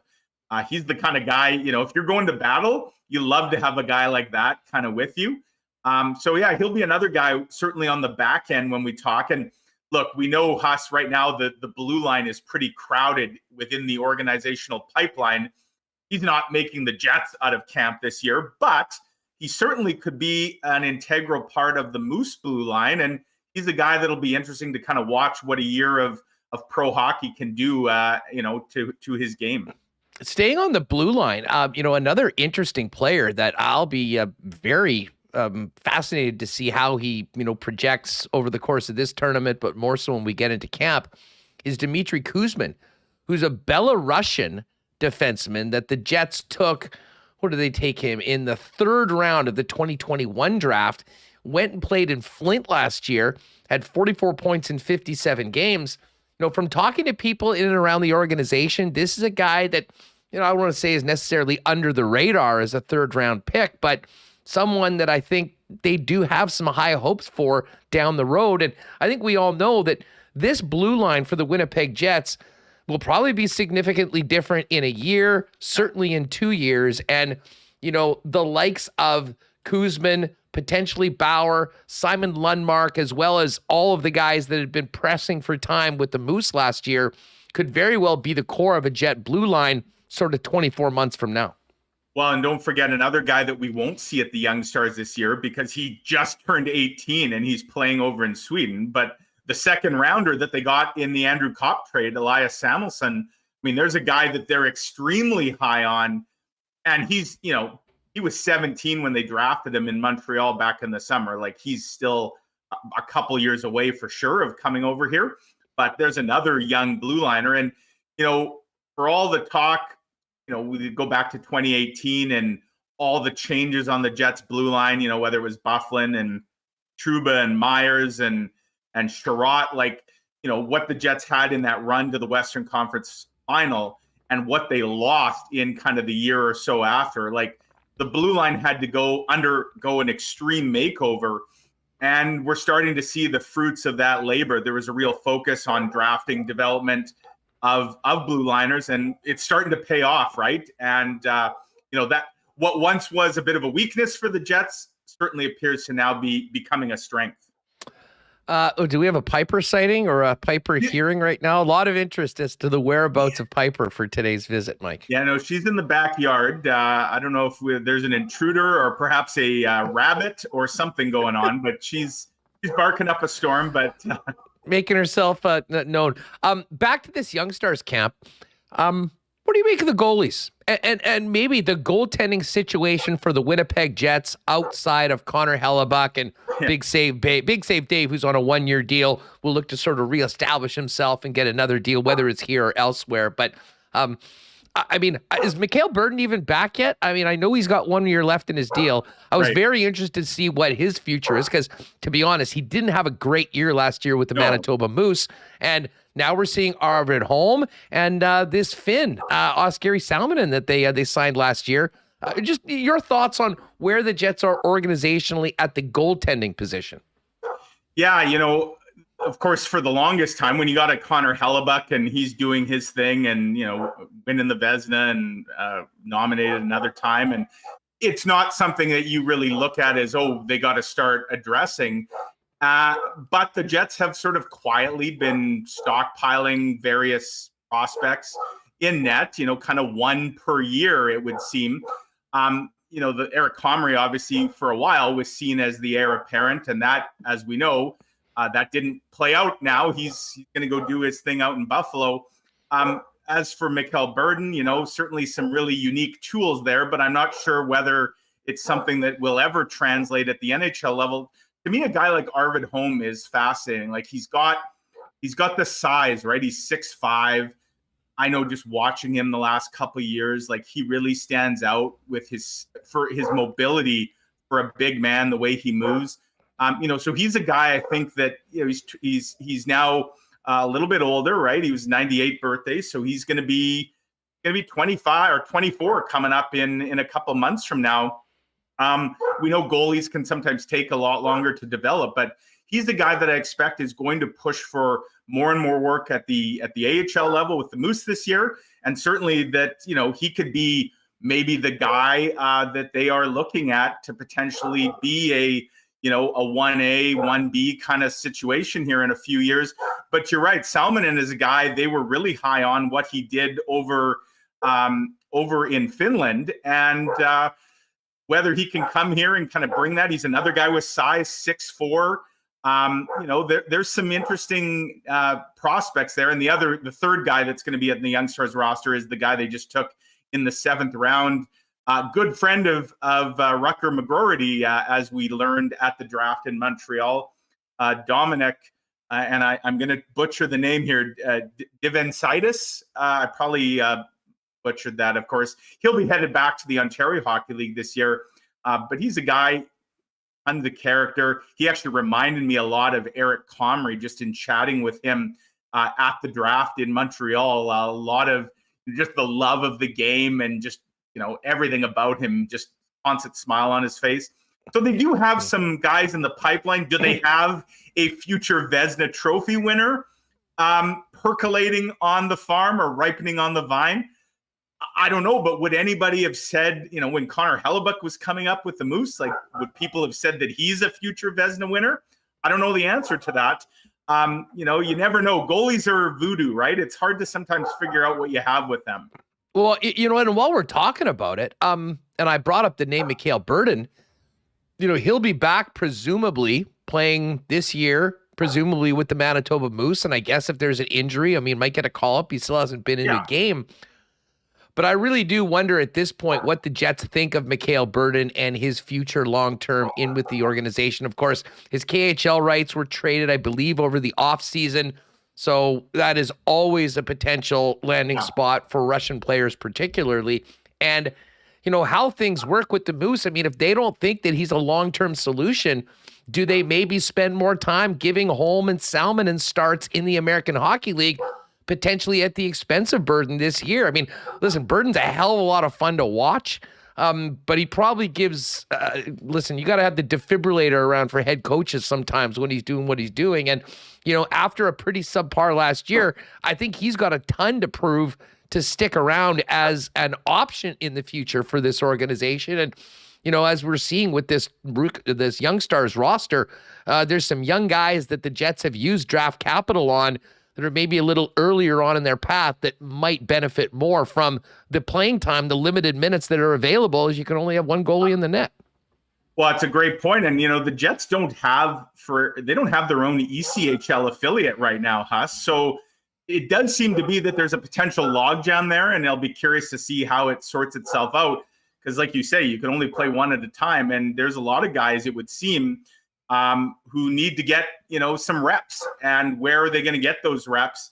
You know, that remains to be seen. I guess like anything, though, you can never have enough depth, never have enough options. And the Jets certainly would seem to have, again, maybe quantity more than quality. It's hard to say the quality that they have in the pipeline, but they certainly have a number of bodies kind of percolating right now. And we'll see how it sorts itself out. Of course, one of the big questions is Connor Hellebuyck here just for the next year or two? Is he going to be re-upped beyond the expiration of his deal? And, you know, if Connor Hellebuyck signs a long-term extension to basically play out the rest of his career in Winnipeg, then I don't think this becomes such a concern. At that point, you're talking about guys competing for the backup job for the next, you know, number of years. But if Connor Hellebuyck is suddenly gone 1 or 2 seasons from now, well, then there's an added sense of urgency to find out exactly what you have. And if you don't believe you have the next guy within your system, you better go out and find him if you want to be competitive. I'm not sure I'm ready to even think about the Winnipeg Jets without Connor Hellebuyck at this point. Maybe we'll couch that for a later date, but it is a good point. I mean, there's so much about this season. And even the first 20, 25 games, I think, Mike, that is going to be, considering the major moves that I think many people thought were in the offing that didn't happen this offseason, I really do think that the first 2 months of the year, depending on how things go, could absolutely sort of guide Kevin Cheveldayoff down the path that will eventually be either moving some of these guys earlier for more assets or knowing that, hey, you know what? We believed in these guys. They're getting the job done. They're proving us right. And moving forward, almost moving on from last year as a one-off, a blip, a disappointment, if you will. Well, you wonder if somewhere in his office, Huss, if he's got like 2 buttons on his table. He's got like the door number 1 and the door number 2 option. And you're right. I mean, how the season begins may end up determining a lot of the path that they choose and which button he hits. And I guess for some, it might be the panic button if the Jets don't get off to a good start. But certainly a lot of questions, and it'll be interesting. Cheveldayoff, he's going to speak, I believe, next Thursday as camp kind of officially gets underway. So I suspect we'll get a little more sense of the sleepy summer and for the Jets and kind of what it all means, you know, in his view. How much added focus, pressure, whatever, does that put on the start of this season? What is the plan for not only this year, but the next few years? Certainly we'll have no shortage of questions for the GM once camp gets underway. No doubt about that. Great chat as always. Go give Piper a bone or something. She's losing it today. I think there's a delivery guy going around in our neighborhood here. So I think she's not very happy with the pedestrian traffic. So yeah, I'll go wrangle her now. Thanks for putting up with her. Oh, appreciate it as always, Mike. And hey, you know, we'll see you at the rink sometime soon. Now that we're going to actually have bodies on the ice and lots to talk about here on the program. Looking forward to it. Take care. Thanks. There's Mike McIntyre. Give him a follow on Twitter at Mike McIntyre. Of course, covering the Winnipeg Jets and the all the sports world over for the Winnipeg Free Press and at winnipegfreepress.com. We got to give a huge shout out and thanks to our friends at Princess Auto. What a scene it was before the game at the Princess Auto tailgate party on the weekend. And a big congratulations to Princess Auto team Jennifer Jones, who won their first tournament in their new incarnation with the Zacharias team. Congratulations to the women. And We'll look forward to getting Jen and Mackenzie on at some point as well very soon. Of course, Princess Auto, proud sponsors of the Bombers and Manitoba's top curlers, and the place where you'll find the best assortment of tools and equipment around. Everything you need to complete the projects on your list or start something new is at Princess Auto. Visit them at one of 2 Winnipeg locations, Panet Road, Portage Avenue West, or shop online 24/7, 365 at princessauto.com. Our friends at Culligan Water have been the water experts in the biz, serving Winnipeg and southern Manitoba for over 65 years as a family-owned business. And they really do have everything that you and your family will need, whether it's for the home, the cottage, or your business. Water softeners, filters, bottled water coolers, whole home systems, and drinking water systems, not to mention citywide water delivery services, as well as commercial and industrial water products and solutions. Pop down and see them. Culligan Water at 1200 Sargent Avenue, 694-5180 if you want to give them a call, or check out everything Culligan can do for you and your family online at drinkculligan.com. A big cheers to our friends at Canadian Club. I saw a lot of people enjoying the CC and ginger and cans at the game on the weekend. And if you haven't tried it already, there's still plenty of time to pop by your local beer store or liquor mart and save yourself the time of mixing your cocktails and getting the ingredients, because the great taste of Canadian Club and ginger ale is ready to drink in 6-packs at your local beer store or Manitoba Liquor Mart. And of course, the Riders are back on the 30th of September. You can get all the great Canadian Club products at IG Field, as Canadian Club is the official whiskey and official sponsor of your back-to-back Grey Cup champions.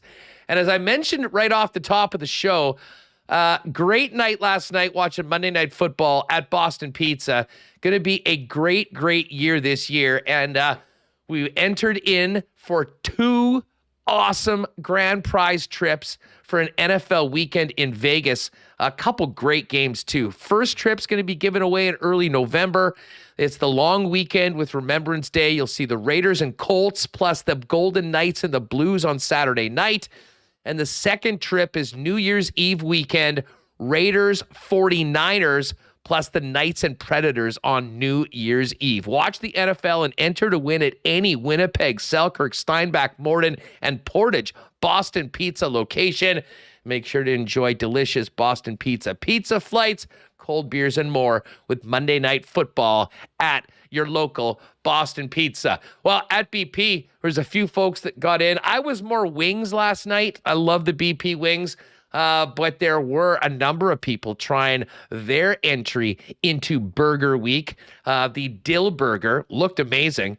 But we did promise that we'd do a little segment on Burger Week. There's a couple days left, and our guy, DQ Nick, has been pounding the pavement, eating as many burgers as he's been able to, over 20 in the past week. And we figured with a couple days left, let's bring Nick in to find out which were the best burgers for those of you that want to catch Last Call on Burger Week. A little stop from sports for a minute with some food talk here on Winnipeg Sports Talk. DQ Nick himself. We know the Nick and Nicky DQ group, but for this, well, we often talk about the great stack burgers that you have, but you've been doing some major market research for the last couple of weeks. What's going on?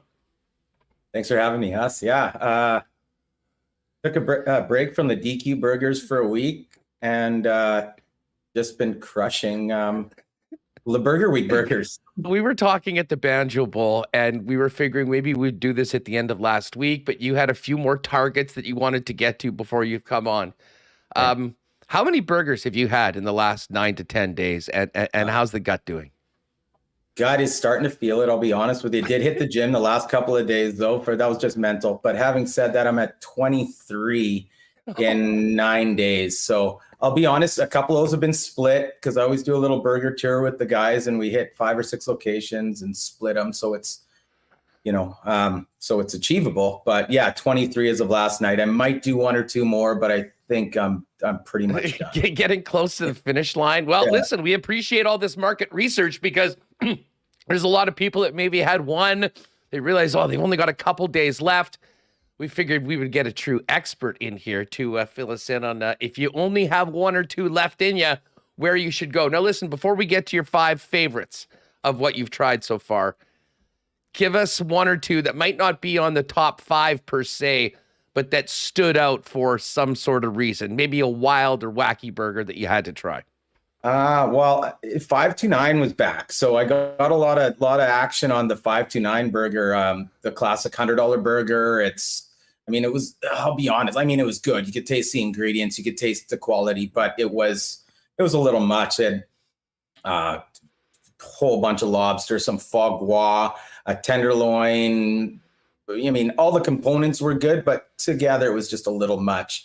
Probably prefer their $21 burger. If you've ever had that one, it's outrageously good. That was a little much. Shout out to Underdogs. They made a really good, French toast donut burger. With all sorts of stuff on that. That was interesting. You know what? There were some really, really good ones. Yet to try Confusion Corner. A lot of people say that one's probably the best one out there. It's going to be tough to beat Tommy's, but a lot of people say Confusion Corner. So if I'm going to have one more, it'll probably be that Confusion Corner burger. Boston Pizza always makes a good burger. People don't think of the Boston Pizza burger, but shout out to my buddy Sean at Kenniston. He always creates something excellent, and BP goes with it. So the running up the dill burger was awesome at BP. We saw a few of those last night. I was at BP for Monday Night Football watching the game, and what a game. I'm still laughing about the end of that. But yes, the dill burger was very popular at BP, and I can tell you, I have not come even close to the participation level that you have had. However, I have had the Toba at Confusion Corner, and it's awesome. It's, one of those ones, it's all local stuff. I don't have it in front of me, but, the Bothwell cheese, the stuff. Anyways, it was great. It is really cool to see all these restaurants kind of step up, do something special for a few weeks. And honestly, Rick, you would see this seriously, and especially being someone in the restaurant business, this is a big boost for a lot of, local businesses that frankly get exposed to a whole new group of people through Burger Week for whatever reason is like 10 times bigger here in Winnipeg than anywhere else in Canada. Right. It is. I think there's 221 restaurants, some places that you've likely never heard of. So when you're scrolling that website, it's good advertising for the places. I wish DQ would let me kind of get adventurous and create my own, but that's a lot of hoops to jump through there. But yeah, you're right. There are great burgers from the franchises. Some franchises take part, but mostly the local stuff.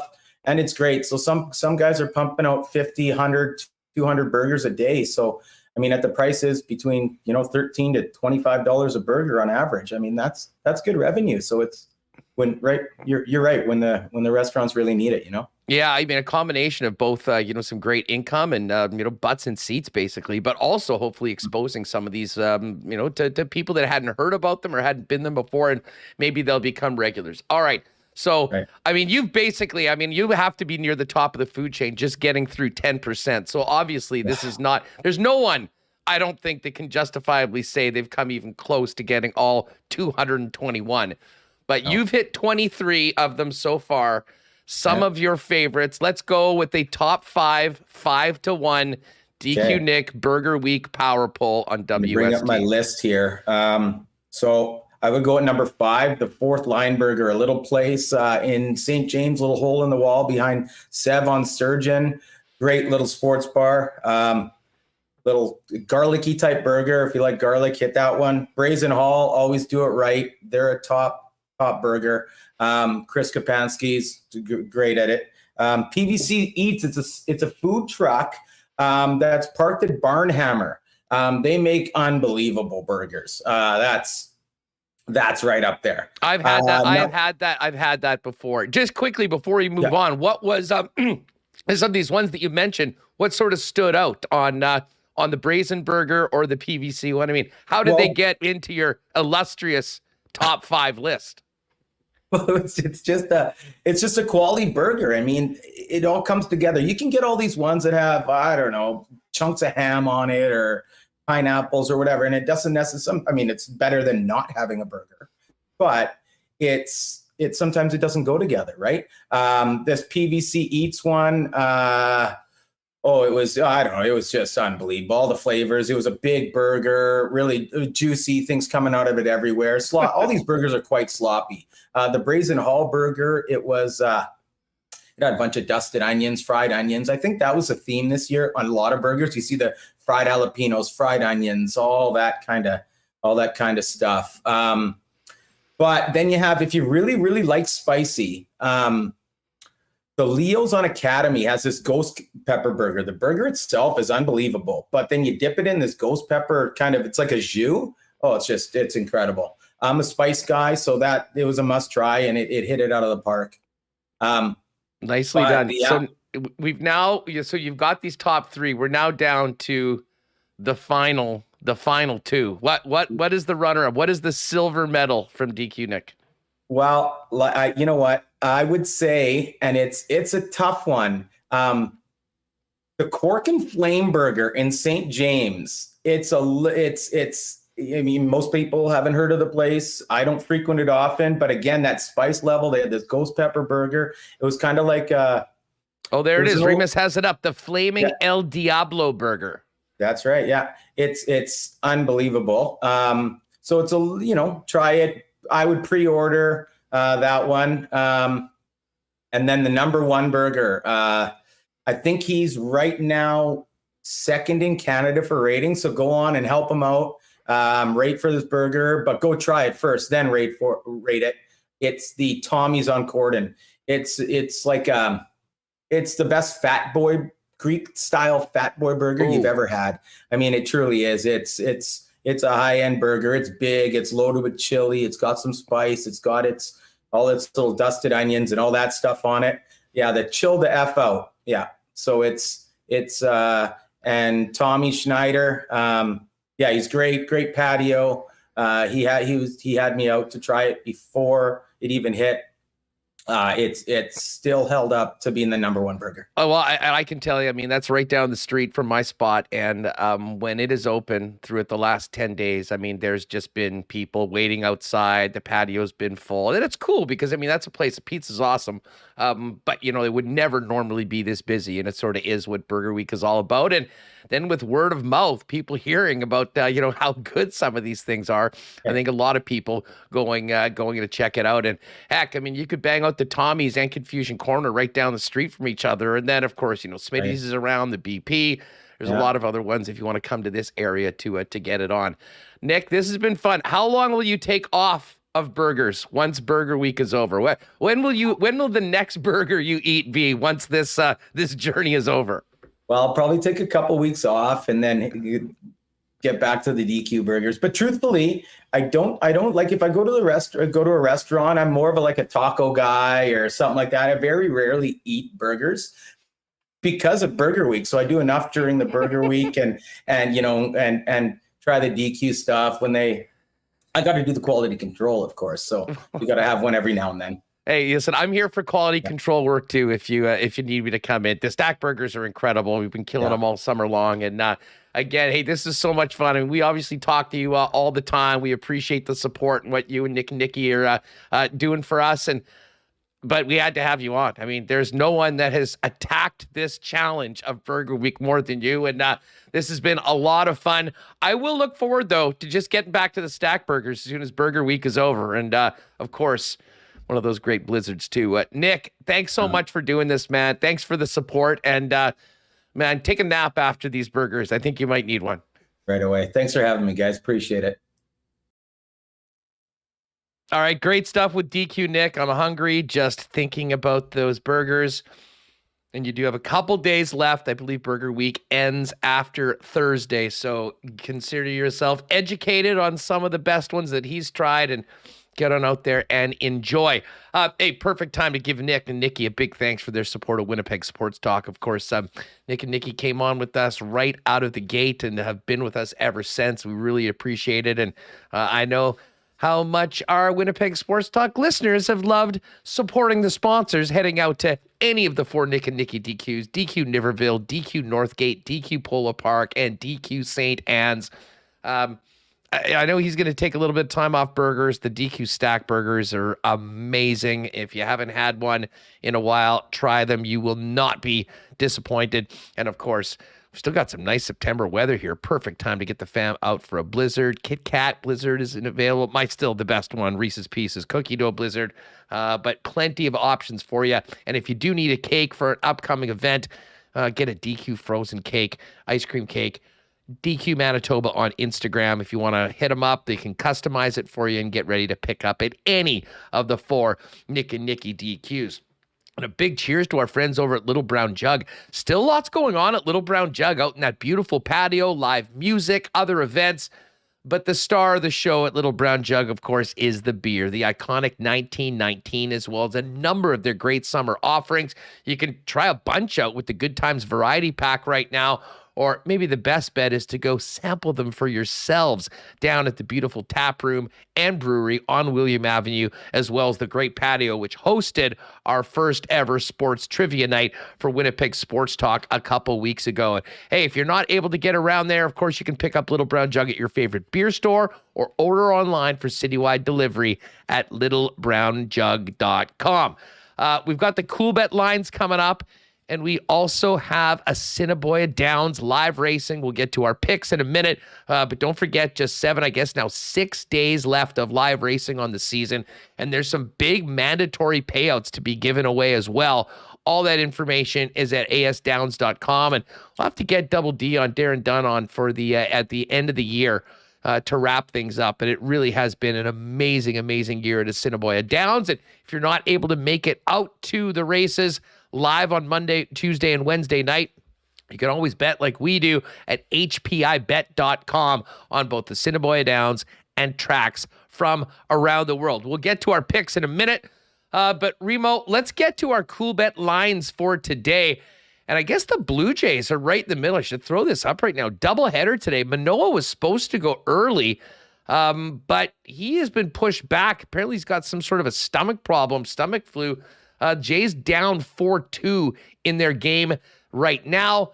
Obviously, they'll have another one, and they hope that Manoah will be ready to go a little bit later on today. CFL lines are out for the upcoming week. The Saskatchewan Roughriders are 9.5-point favorites at home against the Edmonton Elks. The Bombers in Hamilton on Saturday afternoon. That's a 3 o'clock start here in Winnipeg.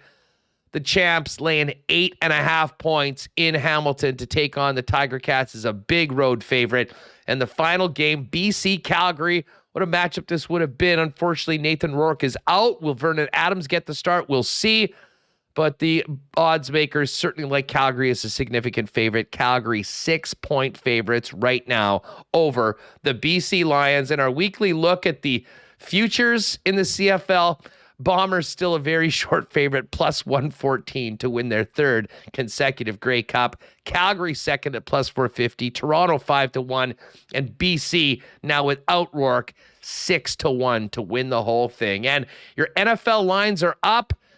The game that we'll be talking a lot about the next couple days, Thursday night, Chiefs, Chargers, Arrowhead Stadium. Chiefs 3.5-point favorites over the visiting Chargers. Both teams 1-0. Looking to grab a stranglehold on the AFC West right out of the gate with 2 wins and, of course, a head-to-head victory. Of course, you can bet at Coolbet. Check the lock shop later on tonight, you fantasy football players. 9 o'clock our time. Dusty and I will hit the waiver wire. Very important week to help your fantasy team. And tomorrow's lock shop episode, noon Winnipeg time, live on Twitter before we fire up with Winnipeg Sports Talk, will be our weekly show picking the games in the Canadian Football League. If you haven't played a Coolbet before, use the promo code WST. You get a 100% bonus on your first deposit up to $200.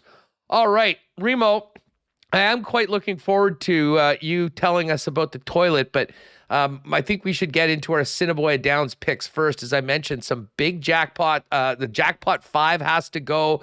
The high 5 will also have to go before the end of the season. So a great chance to get some big payouts right now. And I got to give a big shout out to Arouse and Go. I know many of you had fun in the chat when I picked that in the 7th race yesterday. But that one paid $55 on a $3 bet. So a great start to the week for yours truly at the track. I'm on a cold streak here. I had a big fat 0. I saw Rouse and go. I thought about taking them, and then I didn't. I took on that race. I'll tell you who I took. It was race 7 last night. I don't know who I took on that. Oh, that was race 6. Race 7. I forget who I took. Well, it doesn't matter. It wasn't a Rouse and go. Yeah, it wasn't a Rouse and go. It doesn't matter. Anyways, we can go to. I'll try to make it up today. Get some winners here. Because I think you've got a bit of a big lead on me. We have to calculate. I think you're up at least 100 now. Yeah, it's Maybe the home 150. stretch right now. Just gotta keep on cashing a few tickets and staying above water here. Yeah. So I'm gonna go race 3. Sorry. Race 3. I'm doing a Quinella 5-6, striking oil. And Harry, keep the change. I don't know if that's like a Home Alone reference, like keep the change, a filthy animal, and Harry, like Harry and Marv. We'll see. That's Joe Pesci's character, so I like that one. Race 4, I'm picking horse 5 to win. Get Wit Gone. I don't know if you're also on Get Wit Gone, but it's a wit horse. What do you think? I'm assuming that you are. Race 6, I got a 3-7 Quinella. Bro code, of course, and guaranteed delivery. Hoping to guarantee a win with that pick. And the last one, race 7, horse 3, McCaig, who was like the first horse that I ever won on, paying 20-1 in this field of 10 with a scratch, so 9.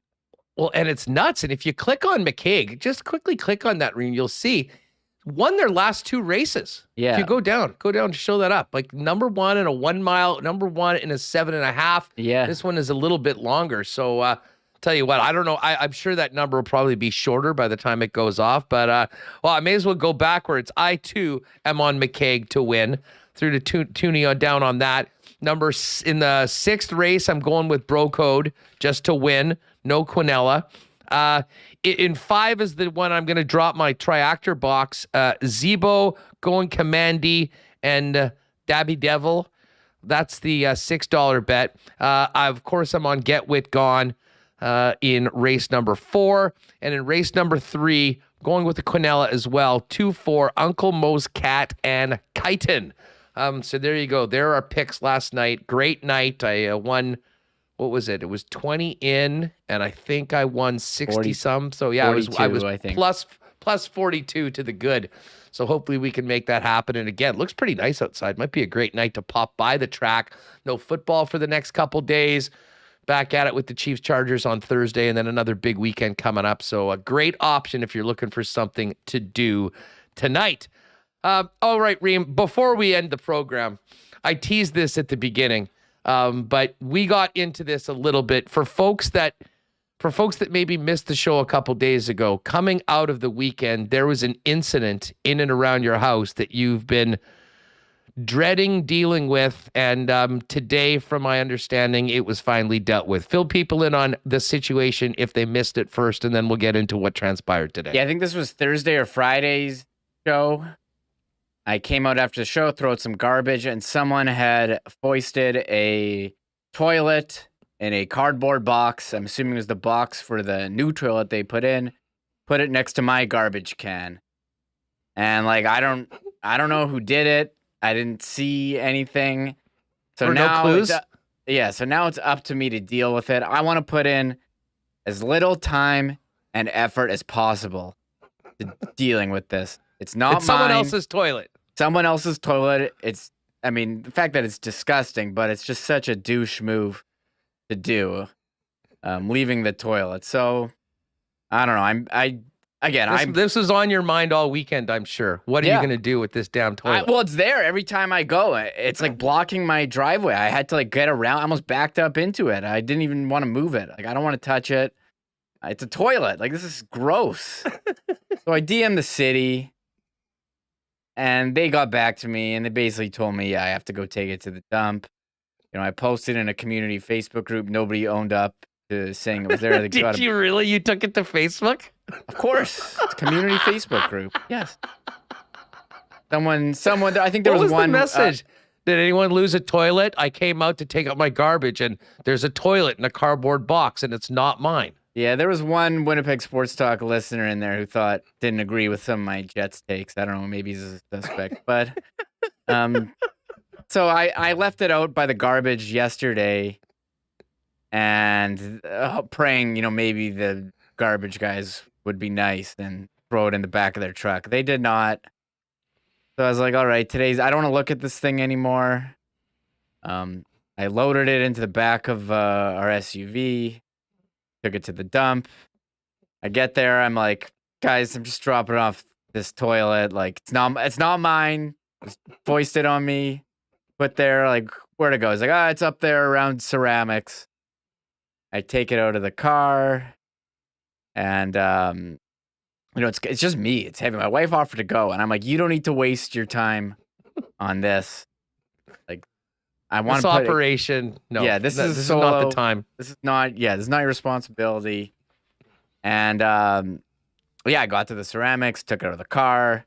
The guy's like, oh, you got to take it out of the box. I was like, I'm not touching this toilet. Like, I didn't even bring gloves. So I pick up the box. Like, it was kind of heavy. And I had to lift it over this bar, dump the toilet into the dumpster. And the guy's like, oh, yeah, by the way, you got to break the box up and put it in that paper recycling. So I did break it and went home.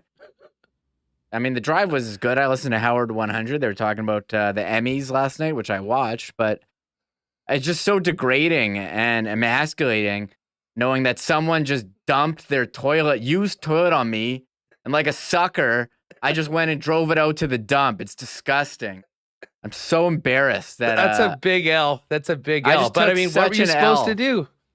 Well, exactly. I had no other option. What was I supposed to do? Like, I don't want to put an effort. I'm not going to I can either spend the 45 minutes just putting in the car and dealing with it, or I can spend 45 minutes on the phone on hold with the city, on hold with other organizations, deciding what to do with it. So, or like knocking on neighbors. I'm not spending time on this. So I just went, I took it in the morning, I got a nice drive in to the dump.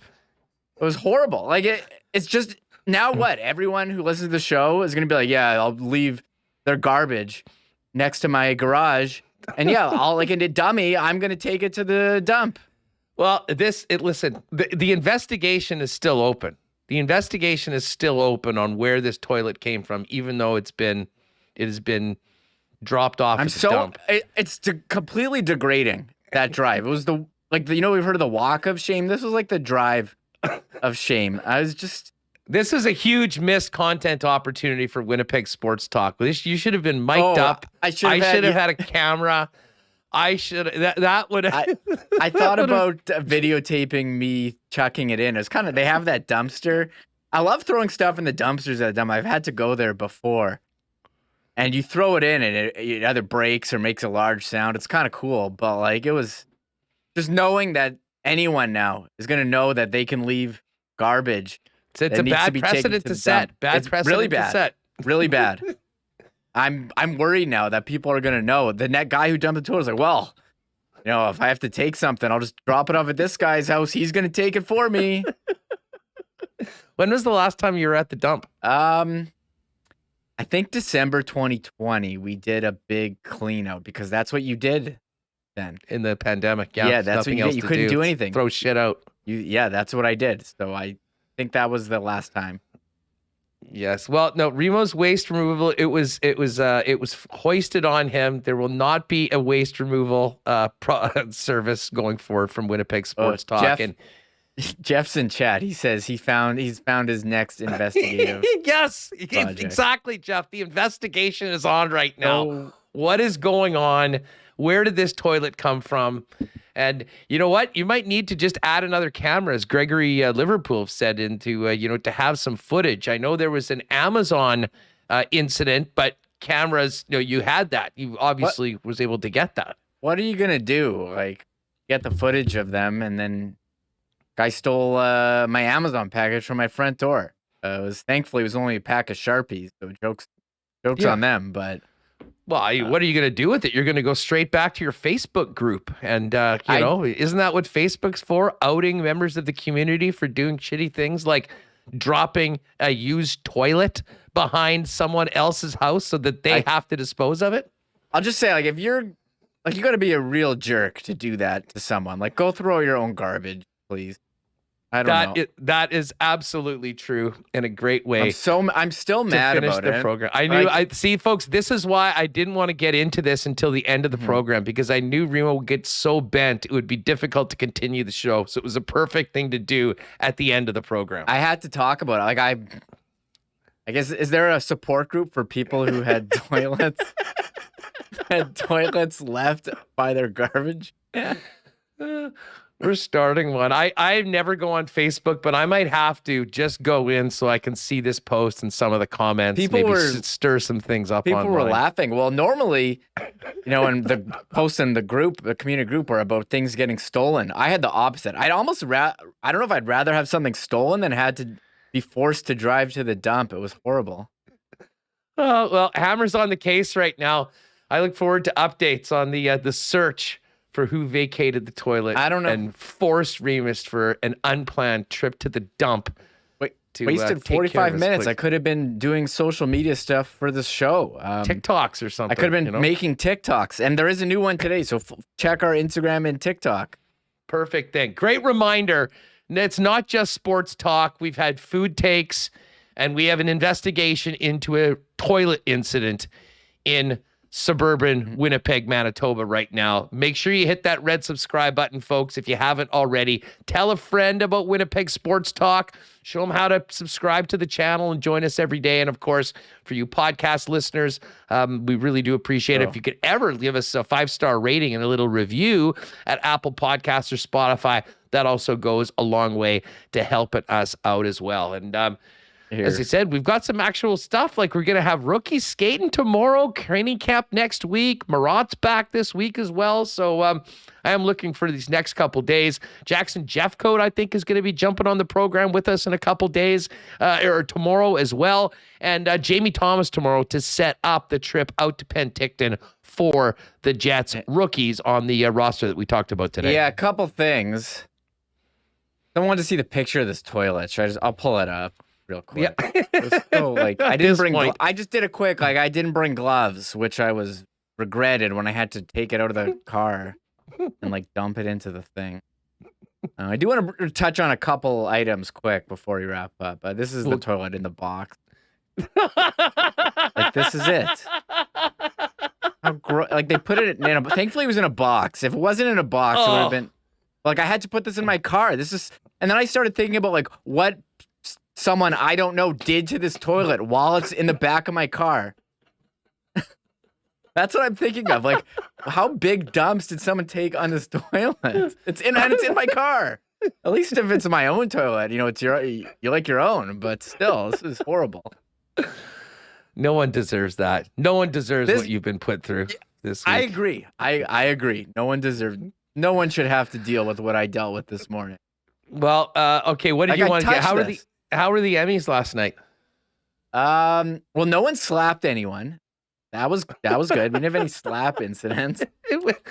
It went off smoothly with no physical violence. There was a lot of swearing on it. I was shocked. I watched it on CTV, and I don't know if they didn't have delay, but there were multiple F-bombs. I guess you can just say.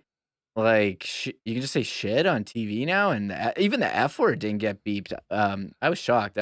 For sports fans, Ted Lasso won a bunch of awards. I like Ted Lasso. I like the Emmys better than the Oscars because I've actually seen a lot of the shows. Breaking Bad has been not Breaking Bad. Better Call Saul has been nominated for 50 awards, and it's since it's been going on, and hasn't won one, which is a travesty. Succession won a lot too. I didn't watch the most recent season. Because it was so far after season 2, I forgot everything that happened. So I didn't, but it won a lot. White Lotus, which I didn't watch, my wife really liked, won a lot too. That's on HBO. The guy who created it played Ned Schneebly in School of Rock, Mike White. I got a good laugh when he went up. And I'm trying to think what else I missed out on for that. There was some controversy. Jimmy Kimmel was dragged out by Will Arnett, Maple Leaf fan Will Arnett, as a bit where Jimmy Kimmel played dead. And somebody won from the show Abbott Elementary, and she had to give her speech while Jimmy Kimmel was laying there dead playing dead on the ground. And a lot of people were very mad online that Jimmy Kimmel stole the woman's moment. I forget her name. And yeah, I don't know. I was just shocked it was on a Monday. I guess because it was on NBC and they play Sunday Night Football. It can't be on a Sunday, but I watched it, so I liked it. Yeah, listen, I didn't even know what it was. I knew it was an award show for something. You didn't know. I haven't watched any of the shows, and I was pumped that I made the right decision and watched Buck and Aikman do their first Monday nighter. It was great, and then of course Eli and Peyton with the highlights after the debacle. Hey, before we go, Sport Manitoba's announced the newest inductees for the Manitoba Sports Hall of Fame class of 2022. Don Baisley, the famous hockey agent, the late Don Baisley, going into the Manitoba Sports Hall of Fame. You've got Haldor Bjarnason, who was an athlete of cerebral palsy, tricycling. Andrea Ferguson from Ringette. Congratulations, Andrea. That's phenomenal. Patrick Jebison from basketball. Michelle Sawatsky-Coop was just an incredible volleyball player. And the 1990 Winnipeg Blue Bombers, the last Grey Cup championship team before the current team, or the 2019 team won, and of course ran it back last year and looking to do it again. So big congratulations to everybody going in to it all. And Remo, do we want to touch quickly on what did you think about the new logo at the center field of First Energy Stadium for the Cleveland Browns? Yeah, so the Cleveland Browns, famously, their logo is a helmet that's orange. Browns, it doesn't make any sense. I've kind of laughed about it. Like, you'd see, they'd come out with hats, and it's a lack of a logo. That's just a replacement because they haven't had a logo. Their logo is just brown paint, I guess. Yeah, so they've announced that they haven't had a center field logo, that it's now the Brownie the Elf. Here, I got the picture. What? Brownie the Elf. This is the weirdest thing ever. So here it is. It looks like the artist who did like the Notre Dame Fighting Irish logo, like drew an elf that's wearing orange. Yeah, I think this is not a new character. I think this is a very old character that has sort of been taken back, and it was out on, there was a few things they used it for in the last couple of years. And I guess they put it to the fans as to what they wanted on the stadium, and this is what they went with. So I don't know. Listen, Cleveland I was a big Cleveland guy. Like, they've been losers for so long. I like Baker Mayfield. It was pretty cool to see them get back to relevance, make the playoffs, beat the Steelers.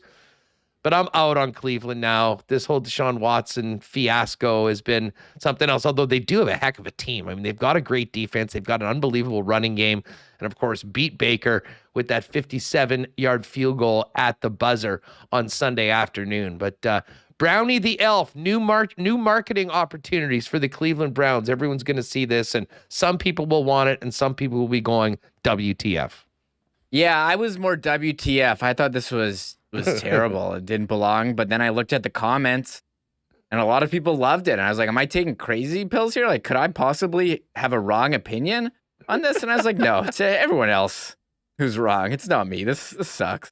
I'm down with it.